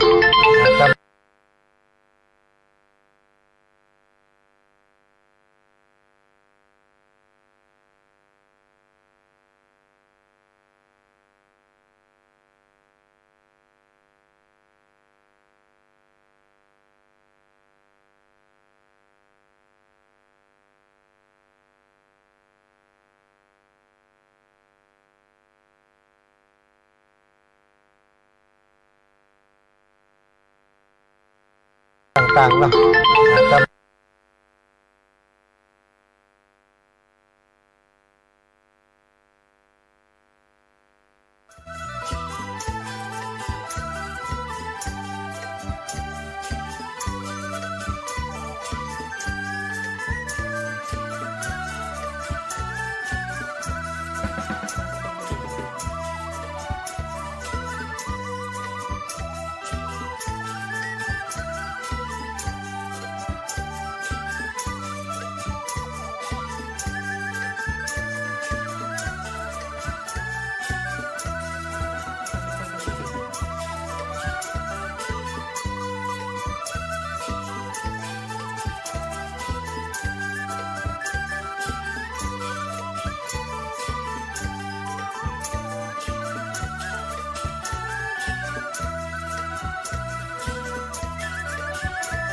แก้วพินิจพี่น้องหนองมูเนาะ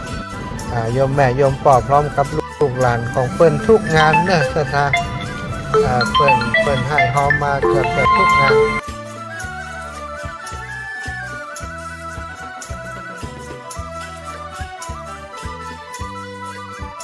ตอนนี้กำลังเดินทางกลับ การเดินทางกลับจะเอาของไปศรัทธาเปิ้นช่วยขนของมาเอารถไป3 ลำบปอศรัทธาของเปิ้นใส่ให้แหม3เนาะทั้งหมดเป็น6 ลำลำรถปิกอัพเนาะรถบรรทุกของตีได้ไปช่วยกันขนเอาของมาจากบ้านฟ่อนเนอะขอบคุณศรัทธาญาติโยมท่านผู้นำชุมชนบ้านฟ่อนแล้วก็ท่านอาจารย์สมปานเจ้าอาวาสแล้วก็พระลูกวัดด้วยช่วยกันหมดนะช่วยกันดูแลประสานงานเพื่อกับการรับบริจาคครั้งนี้เป็นไปด้วยความราบรื่นชอบตีอันตังผู้นำฝ่ายสาธารณสงเคราะห์เนาะเปิ่นได้โจทย์จื่อของศรัทธาญาติโยมไว้เป็น2 ชุดซะนะมอบเพื่ออาตมาชุดหนึ่งอีกชุดหนึ่งเปิ่นเก็บไว้ในชุมชนของเปิ่นกิจกรรมช่วยเหลือน้ำท่วมนี่นะเปิ่นไล่ลงมาเลยคนที่1ที่2พร้อมต่อใดเปิ่นเก็บไว้กับชุมชนเปิ่นได้ปัจจัยได้สตางค์ต่อใดนี่โอ้ละเอียดเรียบร้อยมากเนาะอาตมาก็จะนำแบบเนี้ยนะเอาไปมอบเพื่อจังปุ้นก็จะเอาหลักฐานไว้ให้เขาอาตมาก็เอาหลักฐานมาเหี่ยชุดหนึ่งจะได้มีหลักฐานทุกครั้งที่อาตมาทำกิจกรรมอย่างนี้ก็จะเก็บหลักฐานไว้ตลอดเหมือนกันรถแห่งกันตัวมาไปทางไหนจ๊ะมันมี2 กันนะมาถึง2แล้วล่ะอ๋อโอเคเปิดตัวกลในพิมพ์ครับเนาะศรัทธาดีใจเนอะดีใจกับมันพี่น้องต่างเชียงไฮ้ต่างแม่อายท่านจะฟังหรือบ่ฟังอยู่ก่อนแล้วแต่เนาะถ้าฟังอยู่เนาะญาติพี่น้องครอบครัวของเฮาได้ตีประสบปัญหาได้รับความเดือดร้อนบางคนนี่บ่มีที่รับที่นอนเนอะเข้าของเครื่องใจเสียหายหมดบ้านอยู่บ่ได้แล้วน้ำเข้าไปอยู่เต็มไปหมดแล้วน้ำลดลงก็มีขี้เปอะขี้โคลนเต็มบ้านสถาตอนนี้จะเพี้ยวจะพัดก็ลำบากน้ำก็บ่มีในส่วนของที่จะไปล้างขี้เปอะขี้ตมออกเฮาคิดถึงเปิ้นแล้วสถาญาติบ่ฟังอยู่ก่อนแล้วแต่หมู่เฮานี่ตัวฟังอยู่เนาะเปียญาติพี่น้องสบายแต่เปิ้นนี่เปียน้ำวันข้ามประสบปัญหาได้รับความเดือดร้อนบางคนเคยไปช่วยเหลือน้ำท่วมที่เข้าของเมืองใจเสียหายหมดบ้านอยู่บ่ได้แล้วน้ำเข้าไปอยู่เต็มไปหมดและสถาน้ำลดลงก็มีขี้เปอะขี้โคลนมันเต็มบ้านสถาตอนนี้จะเพี้ยวจะพัดก็ลำบากน้ำก็บ่มีในส่วนของที่จะไปล้างขี้เปอะขี้ตมออกเฮาคิดถึงเปิ้นแล้วศรัทธาญาติโยมหมู่เฮานี่ตัวบาเปียเนาะแห้งสบายแต่เปิ้นนี่เปียน้ำวันค่ำลองคิดพอเถอะเนาะเคยไปช่วยเหลือน้ำท่วมที่เมืองอันเมืองแปะตอนที่ท่วมนักเนี่ยศรัทธาญาติโยมมันจะเปี้ยวันค่ำสุมาเถอะเป็นวัดตีนเพราะเป็นหอนะเป็นเรื่องจริงเนี่ยศรัทธาญาติโยมเพราะมันแจ่น้ำอยู่วันค่ำแล้วก็มันเป็นน้ำที่อย่างใดมันใจคำว่าสกปรกก็ได้เนาะเพราะมันเป็นน้ำขี้เปอะขี้ตมสปะสเปดห้องน้ำห้องถ่าก็คือพอน้ำมันท่วมเนี่ยหมูดขูดอย่างต่างๆที่อยู่ได้บอกเกอะบอกกลางนี่มันก็ผสมกับน้ำมาซะท่ากลายเป็นน้ำที่เขาต้องเหยียบต้องย่ำต้องแจ่อยู่กับมันนั่นน่ะเถิดเนื้อตัวนี้มันถึงคันไปหมดแล้วก็อาบน้ำนี่มันบ่มีน้ำดีๆอาบเอาน้ำติน้ำท่วมนั่นน่ะตักขึ้นมาเอาสารส้มเข้าแกว่งปัดเท่าสะผมมานี่มันถึงเป็นตังเป็นเนวนะซะท่ผมแข็งกระเด้งกระดังมันเป็นสารส้มเนาะถ้าใส่สารส้มน้อยมันก็บัดใส่เอาสารส้มใส่เยอะคนสารส้มเนี่ยเข้าตานี่มืนตาว่าจำขึ้นนะนี่เคยไปจ่วยเปิ่นแล้วก็ประสบเหตุการณ์เนาะมีประสบการณ์ทั้งด้านนี้ที่ไปจ่วยเหลือพี่น้องที่ประสบภัยน้ำท่วมเมืองน่าน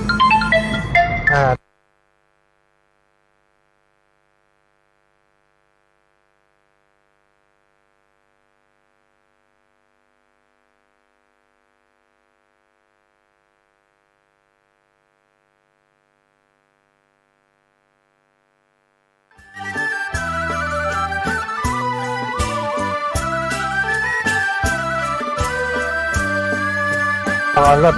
แห่งการเอารถของวัดไปใส่ของรถคันนี้นี่แพ็คของเรียบร้อยก็คงจะบัต้องแพ็คใหม่แหมละแล้วก็จะหารถมาแหมกันหนึ่งเนาะรถ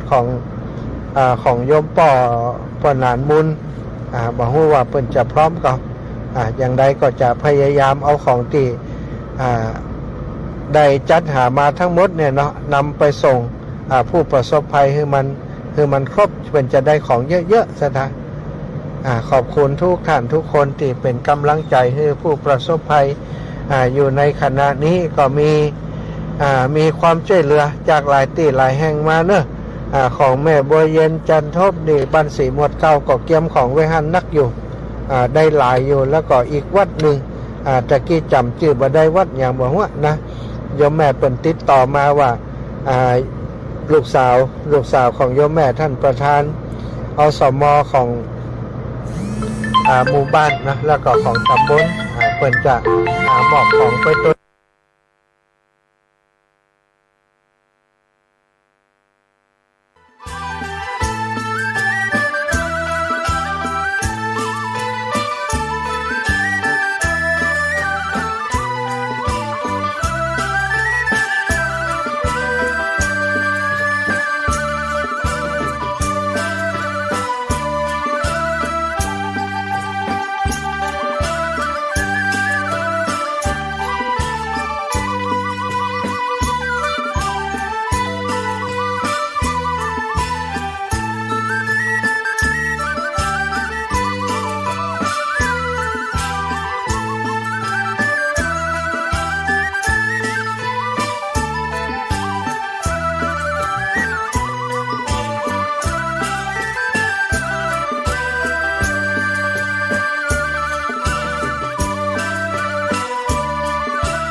อย่างต่อเนื่องส่งมาเรื่อยๆก็คิดว่าตอนนี้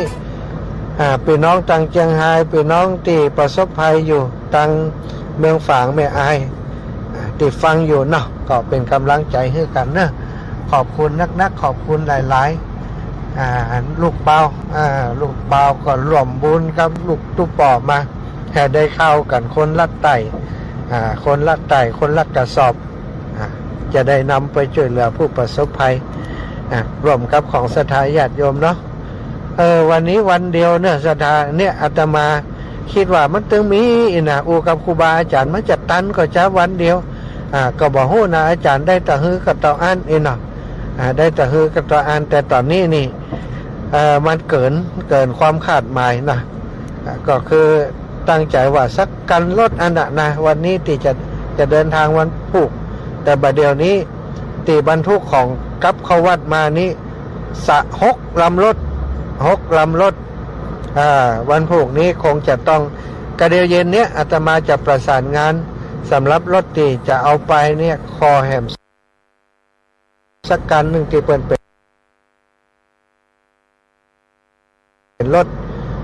รถที่สามารถบรรทุกของได้เยอะอาจารย์นะก็เอาไปแหมสักกันหนึ่งถ้าสถาญาติโยมติดฟังรายการอยู่ท่านอาจารย์ผมจะไปตัวเนอะหนูจะไปตัวเนอะแม่จะไปตัวเนอะนะขอให้เป็นรถปิกอัพเนอะ ขอให้เป็นรถปิกอัพช่วยกันต่างของไว้จิมถ้ารถเก่งถ้าไปอ่ะ เสียเวลาเอารถปิกอัพไปเนอะจะได้ช่วยต่างของจะได้ช่วยบรรทุกของไปตัวเนาะก็ขอบคุณอันเนี้ยสถาบุญกุศลเปิ่นบอกว่าถ้าเฮาเนี่ยจริงทำจริงคนที่เปิ่นงานบอกใจเหมือนเฮาถ้าเปิ่นพอหู้พอหันก็จะได้ร่วมโดยช่วยกันอาตมาลงไปช่วยพื้นที่ประสบภัยน้ำท่วมที่เมืองเทิงที่เมืองบ้านอำเภอขุนตาลอำเภอเทิงสถาญาติโยมเปิ่นหันนะว่าโอ้ท่านอาจารย์สมชาติลงพื้นที่ไปช่วยแตะนะไปเมืองน่านก็เอาเข้าของไปช่วยไปบริจาคเปิ้นตาวานี่ปิกมาก็จะเที่ยงคืนเนี่ยสถายปล่อยแม่อาตมาได้พักผ่อนบักกี่ชั่วโมงแจ้งเจ้ามาก็ได้ไปบิณฑบาตแล้วก็ประสานงานช่วงที่เดินทางไปบิณฑบาตแล้วก็ประสานงานบอกสถาญาติโยมที่ฮู้จักว่าอาตมาจะไป ช่วยเหลือน้ำท่วมผู้ประสบภัยน้ำท่วมที่เจียงไฮ้เนาะที่เจียงไฮ้อำเภอแม่สายแล้วก็อำเภอเมืองแล้วก็จะไปที่อำเภอแม่อายอำเภอฝางในวันพรุ่งนี้ศรัทธามีอย่างจะร่วมด้วยช่วยกันบอกกันเนอะช่วยกันเป็นสะพานบุญไปก็มีคนที่ได้รับสายจากอาตมาแล้วก็โทรไปหาผู้นำชุมชนผู้นำหมู่บ้านเปื่อนฝูงต่างๆป้ากันมาหายมาหอมอย่างที่วัดบ้านฝ่อนที่เฮาหันตะกี้เนาะศรัทธาปล่อยแม่ทั้งหลายการน้ำนี่มัน3 ลำการน้ำวันนี้มา3 ลำเฉพาะน้ำอย่างเดียวนี่ก็200 ปลายกว่าแพ็ค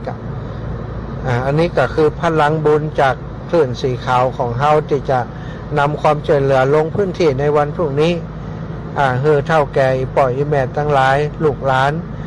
ผู้ประสบภัยทั้งหลายอยู่ที่แม่สายอยู่ที่อำเภอเมืองจังหวัดเชียงรายตลอดถึงอำเภอรอบพื้นที่เนาะจังหวัดอำเภอรอบของอำเภอเมืองและอำเภอแม่สายใกล้ๆแถวนั้นก็จะได้ มีน้ำดื่มตลอดถึงข้าวมีข้าวมีมีปากกระป๋องไปช่วยเติมเพื่อกับมูลนิธิต่างๆที่เปิดลงพื้นที่ไปแล้วนะเปิดไปประกอบอาหารไปทำอาหารบางคนก่อนนำคือข้าวสารอาหารแห้งต่างๆนี่บางครั้งบางทีก็เปิดบะหมี่อย่างที่จะมาประกอบอาหารจะมาปรุงอาหารทางแก๊สกะดิอย่างกะดิลอยวุ่นไปแล้วเนาะก็จำเป็นจะต้องคือศูนย์ประสานงานที่ดูแลเนี่ยทำกับข้าวกับปลาเอาอาหารไปส่งเขาก็เอาวัตถุดิบที่เขามีอยู่นี่เนาะเอาไปส่งตีหน่วยงานที่เปิดดูแลอยู่เนาะศรัทธาญาติโยมถ้าจะโทรได้อยู่ตะกี้เปิดก็โทรมาเบอร์นี้เนาะลองโทรพอกันแล้วกันถ้าศรัทธาญาติโทรมาก็โทรมาเบอร์เนี้ยเนาะมันก็จะตัดไปสกรรมเนี่ยเขาก็กดใหม่กันแล้วกันเนาะ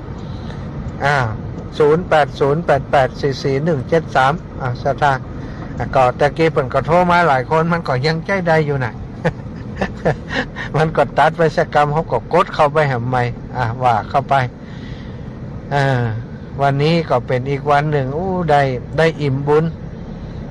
ทำงานวันนี้ทั้งที่เหนื่อยนะอาตมานี่ร่างกายนี่วันนี้ตะกี้บอกกับไอ้เบิ่มคนขับรถว่าไอ้เบิ่มอาจารย์ขอพักสัก10 นาทีเนอะก็เดี๋ยวจะไปเอาของแล้วมันไปจัดรายการด้วยปุ้นเดี๋ยวจะมีแห้งแล้วพอตอนนี้มันเพลียขนาดนักพอตอนเจ้าไปบิณฑบาตมาก็มาจัดของมาคนนั้นโทรมาคนนี้โทรมาสะดา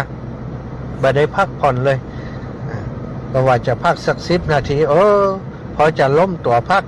หลวงป่อมา หลวงป่อพระครูอุดมศิริทัศน์หลวงป่อใหญ่มาเอาเข้าเอามาเอาปลากระป๋องเอาอย่างมานั่นบัดได้พักสกรรมลุกมาปั่นปอนหลวงป่อเนาะทุกเจ้าเป็นปั่นปอนโดยการอาจารย์ก็ปั่นปอนคือกันอย่างเอกศรัทธาคือหลวงป่อเป็นเอาของมาเขาก็เป็นตัวแทนของครูบาอาจารย์ได้ศีลปอนกับหลวงป่อไปก็เอาปอนอ้างเอาคุณพระพุทธพระธรรมพุ่นนะกับปารมีของเขาจะไม่มีอย่างเปิ่นได้ฮะเอาปั่นปอนเอาคุณพระพุทธพระธรรมมาช่วยอำนวยอวยใจหลวงป่อเปิ่นเจริญในธรรมของพระพุทธเจ้าศีลปอนหลวงป่อไปเรียบร้อยแล้วก็ออกเดินทางปัดเท่าไปตันอย่างสกรรมสถานเดินทางจะไปจัดรายการพุ่นนั้น15 นาฬิกา14 นาฬิกาก็จะ50 นาทีกำลังถึงปากทางวัดอยู่จำเป็นได้จัดรายการนั่งในรถจัดรายการไปตอนนี้ก็ขาขับกับจัดรายการเข้ามาก็คิดว่าไปถึงวัดก็คงจะจับเบ๊ะเนาะเวลาหมดเวลาพอดีเหมือนกัน17 นาฬิกาปุ้นแหมรอบนึงก็จะไปปะกัน19 นาฬิกาซะท่า19 นาฬิกาเขาจะปะกันแหมรอบนึงก็คงจะพอดีครับที่อาตมารวบรวมรายชื่อที่ศรัทธาญาติโยมเพิ่นให้ฮอมมาได้ออกอากาศตอนนั้นเนาะก็ต้องขอบคุณทุกท่านทุกคนที่ได้ร่วมกันสร้างบุญใหญ่ด้วยกันครั้งนี้รวบรวมวัตถุปัจจัยต่าง เรียกว่าเครื่องอุปโภคบริโภคอุปโภคนะของใช้บริโภคของกินนี่เอาไปบริจาคเอาไปช่วยเหลือ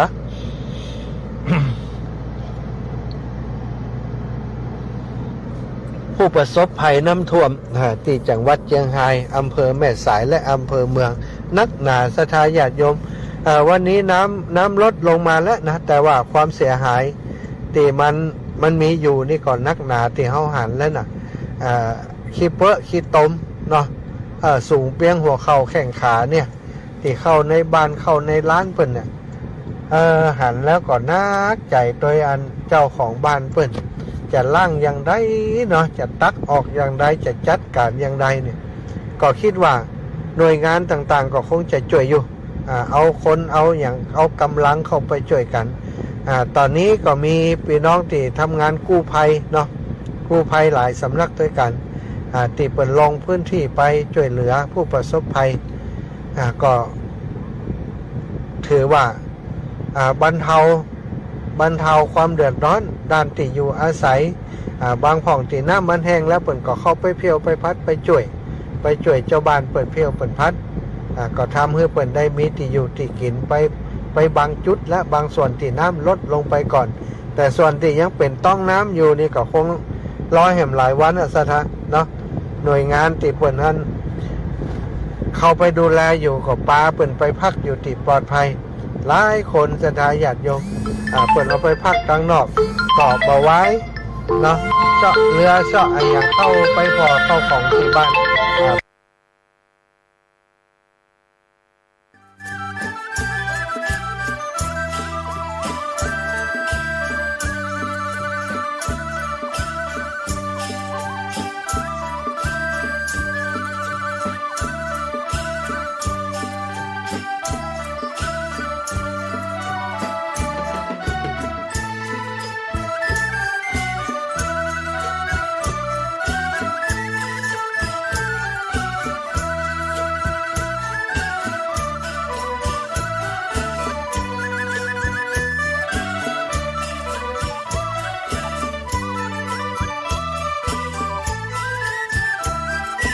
ถ้าก่อเสียงมัน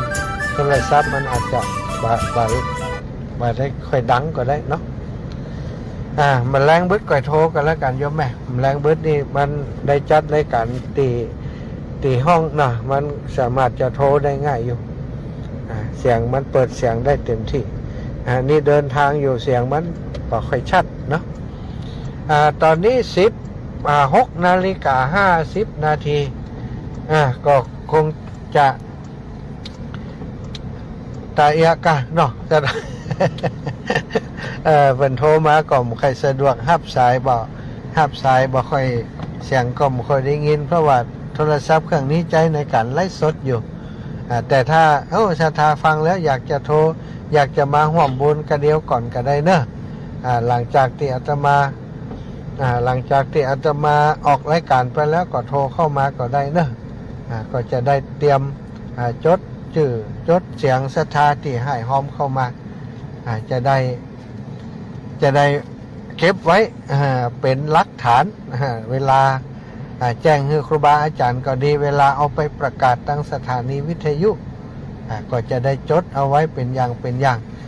วันนี้นี่ของพี่น้องบันฟ่อน200 กว่ารายนี่คงอ่านบ่หมดก็จะทยอยอ่านแต่ถ้าเป็นไปได้ก็จะอ่านวันนี้นะคือมันหมดเปิ่นจะได้ฟังหลายคนก็ติดตามรับฟังรายการอยู่เปิ่นจะได้ฟังรายการไปต้วยแล้วก็จะอาจารย์ฮับไปแล้วโลยนะเปิ่นอ่านชื่อฮือหันหน่อยเนอะจะทายปล่อยแม่ตั้งหลายเนาะช่วยกันตกตาเปิ่นเป็นดีไข่หัวตกตาตัวเป็นดีไข่ให้นะเฮาตั้งหลายนี่ก็ได้หันเปิ่นได้รับความเดือดร้อนนะก็มีหน้าที่ที่จะช่วยเหลือแต่เติมนะเพิ่มมันกำลังให้กับเปิ่นช่วยเหลือเปิ่นในยามประสบภัยพิบัติอย่างนี้ศรัทธาญาติโยมที่อยู่ต่างบ้านต่างจองที่ฟังรายการอยู่ในขณะนี้เนอะก็ขอขอบคุณ ทุกท่านทุกคนที่เป็นกำลังคิดเป็นกำลังใจส่งความช่วยเหลือนะไปช่วยพี่น้องที่ประสบภัยน้ำท่วมที่จังหวัดเชียงรายที่จังหวัดเชียงรายตอนนี้รถของเขามาถึง6 ลำ5 ลำเนาะที่เอามานี่อันนี้ครับผมเดี๋ยวถอยเลยเดี๋ยวถ่ายรูปเพียกำถ่ายรูปเพียกำน่ะถ่ายรูปเพียกำหมู่เฮามาเลี้ยงนานี่มาเลี้ยงนาเอาส่งมอบ 3กับน้องเปิ้นบ่มีใครมาเด้อเฮาป้อมเฮาเป็นยังป้อนนักต่อได้บนนั่นเดี๋ยวเอาของเฮานี่มันได้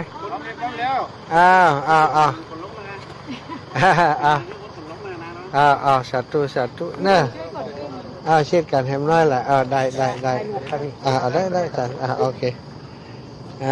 เนี่ยตอนนี้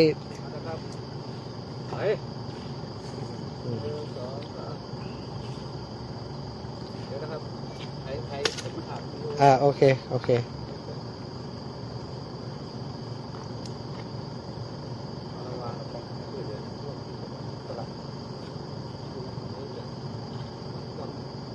จากบ้านฟ่อนความช่วยเหลือกาบ้านฟ่อนมาได้นี่ได้5 ลำ5 คันรถสาธุเรียบร้อยเนาะเอาละเรียบร้อยโอ้กองพูนแหมไม่มีหลักฐาน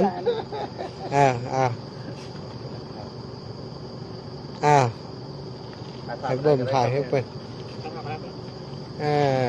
สาธุแม่เลี้ยงแอน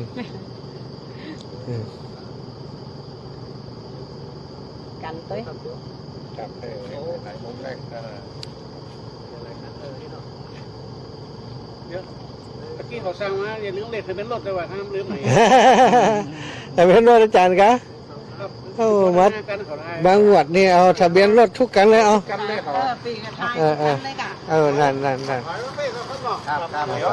เอาก่อนคันไหนก่อนนี่ไปติดตายก่อนละ เอาลงแล้วครับ เดี๋ยวคนอยากจะได้หมดแล้ว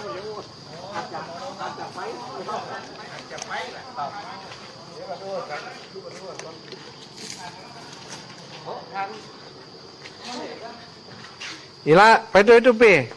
ไอ้ลำมันว่าถ้าลาขับรถนี่มันจะขับพื้นบอกจ้างมันครับละกว่ามันละมันบรถมันต้องมันรถไถรถมันเนาะใจมันไกลเก่งแต่ถ้าการเขาไปมันไกลละหนูขับได้อยู่แล้วถ้าก็เปลี่ยนครับปลาแก้วก็ได้ปีจะเติมน้ำมันขึ้นละได้ดีกันถ้าเปลี่ยวนี่อยู่โอเคอยู่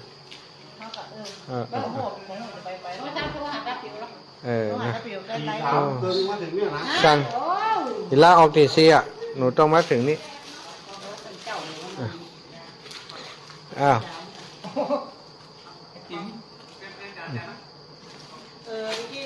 ป้าอย่างนี้ที่ว่าเบิ่มใครสั่งกับแซ่บไว้บอกมึงว่าอาจารย์จานของเอาได้ยังป่ะเจ้าของบ้านได้เอาอ่ะเจ้าของบ้านได้เอามาถ่ายต่อท้ายรถนี่ก็ได้เด้อมาถ่ายท้ายรถนี่ก็ได้ครับมาเพิ่มให้เลยถ้าไปจังไห้อีก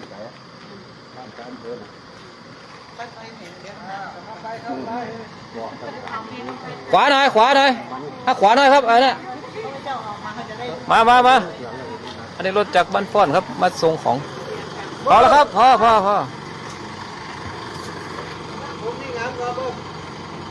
นี่ก็ได้ครับนี่แหละเอามุมนี้อีกหน่อยนะ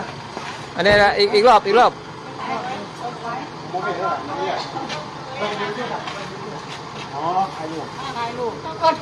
ูปนะอันนี้ทางประธานคุณเก่ง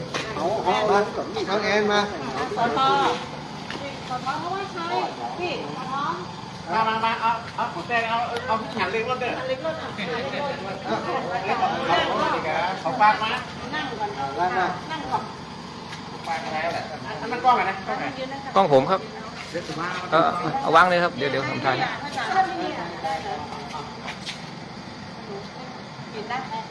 นายมาหน้าพี่บอกครับบอกไฟอาหารชาติอ่ะ แกมานั่งนี่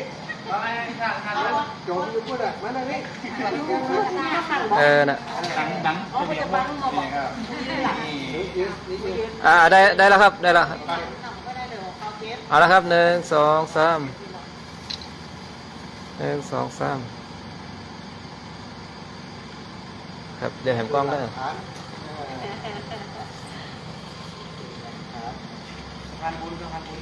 2 3 1 2 3 1 2 3 เรียบร้อยครับ แห้งก๋วยเตี๋ยวแห้ง เลือกดูนะ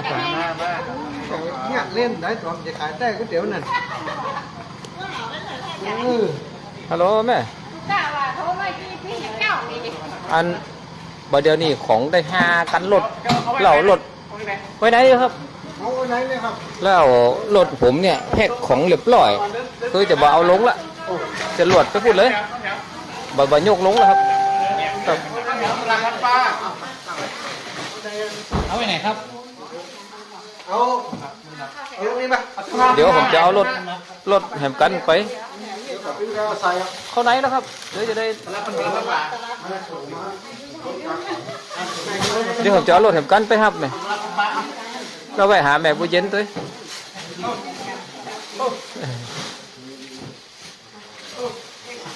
โอเคมันเด้อเดี๋ยวพอลงของนี่ก่อนครับ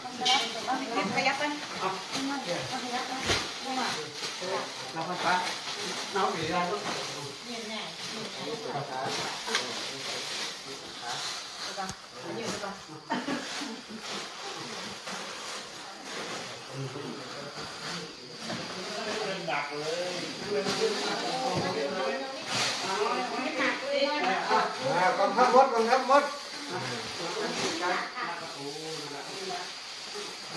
อันนี้ลุงอะไรเนี่ย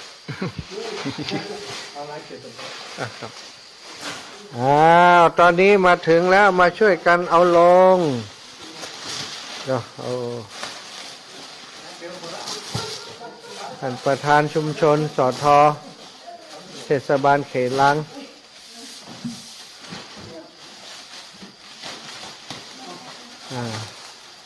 ได้มาช่วยกันศรัทธาญาติโยมโอ้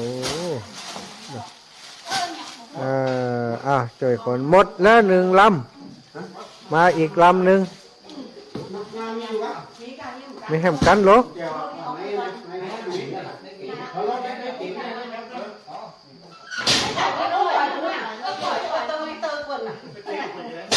เพิ่นจะมาแปลงขึ้นไหมหน้าบูนนั้นเนี่ยนี่ก่อนหลังแล้วนี่ไล่ปูนี่มันไอ้อย่างจ้ะผมตะก้อนผมไว้นักการไม่เหมาะนะ ล่ะแต่ยายหอมเขาก็หุ้นจักอะ ตลอด มูยายหอมของหุ้นจักก็ ครับ แม่หอมโมอันนี่ก่อนนะสันติภาพนี่นะ สันติภาพกันไอ้ประชุมนะ ประชุมโม ใช่ โมอันไอ้ประภาสธนวันนี่กับ ใช่โอ้จ้ะ ศิริศักดิ์เจริญพงษ์อยู่นี่นะ ยายหอมเขาหมูเขากับหมูเปิ่นกับม้าเนี้ย ครับ หมูสันติภาพแต่เจ้ากับม้าจ่วยม้าเพียวม้าพัดนี่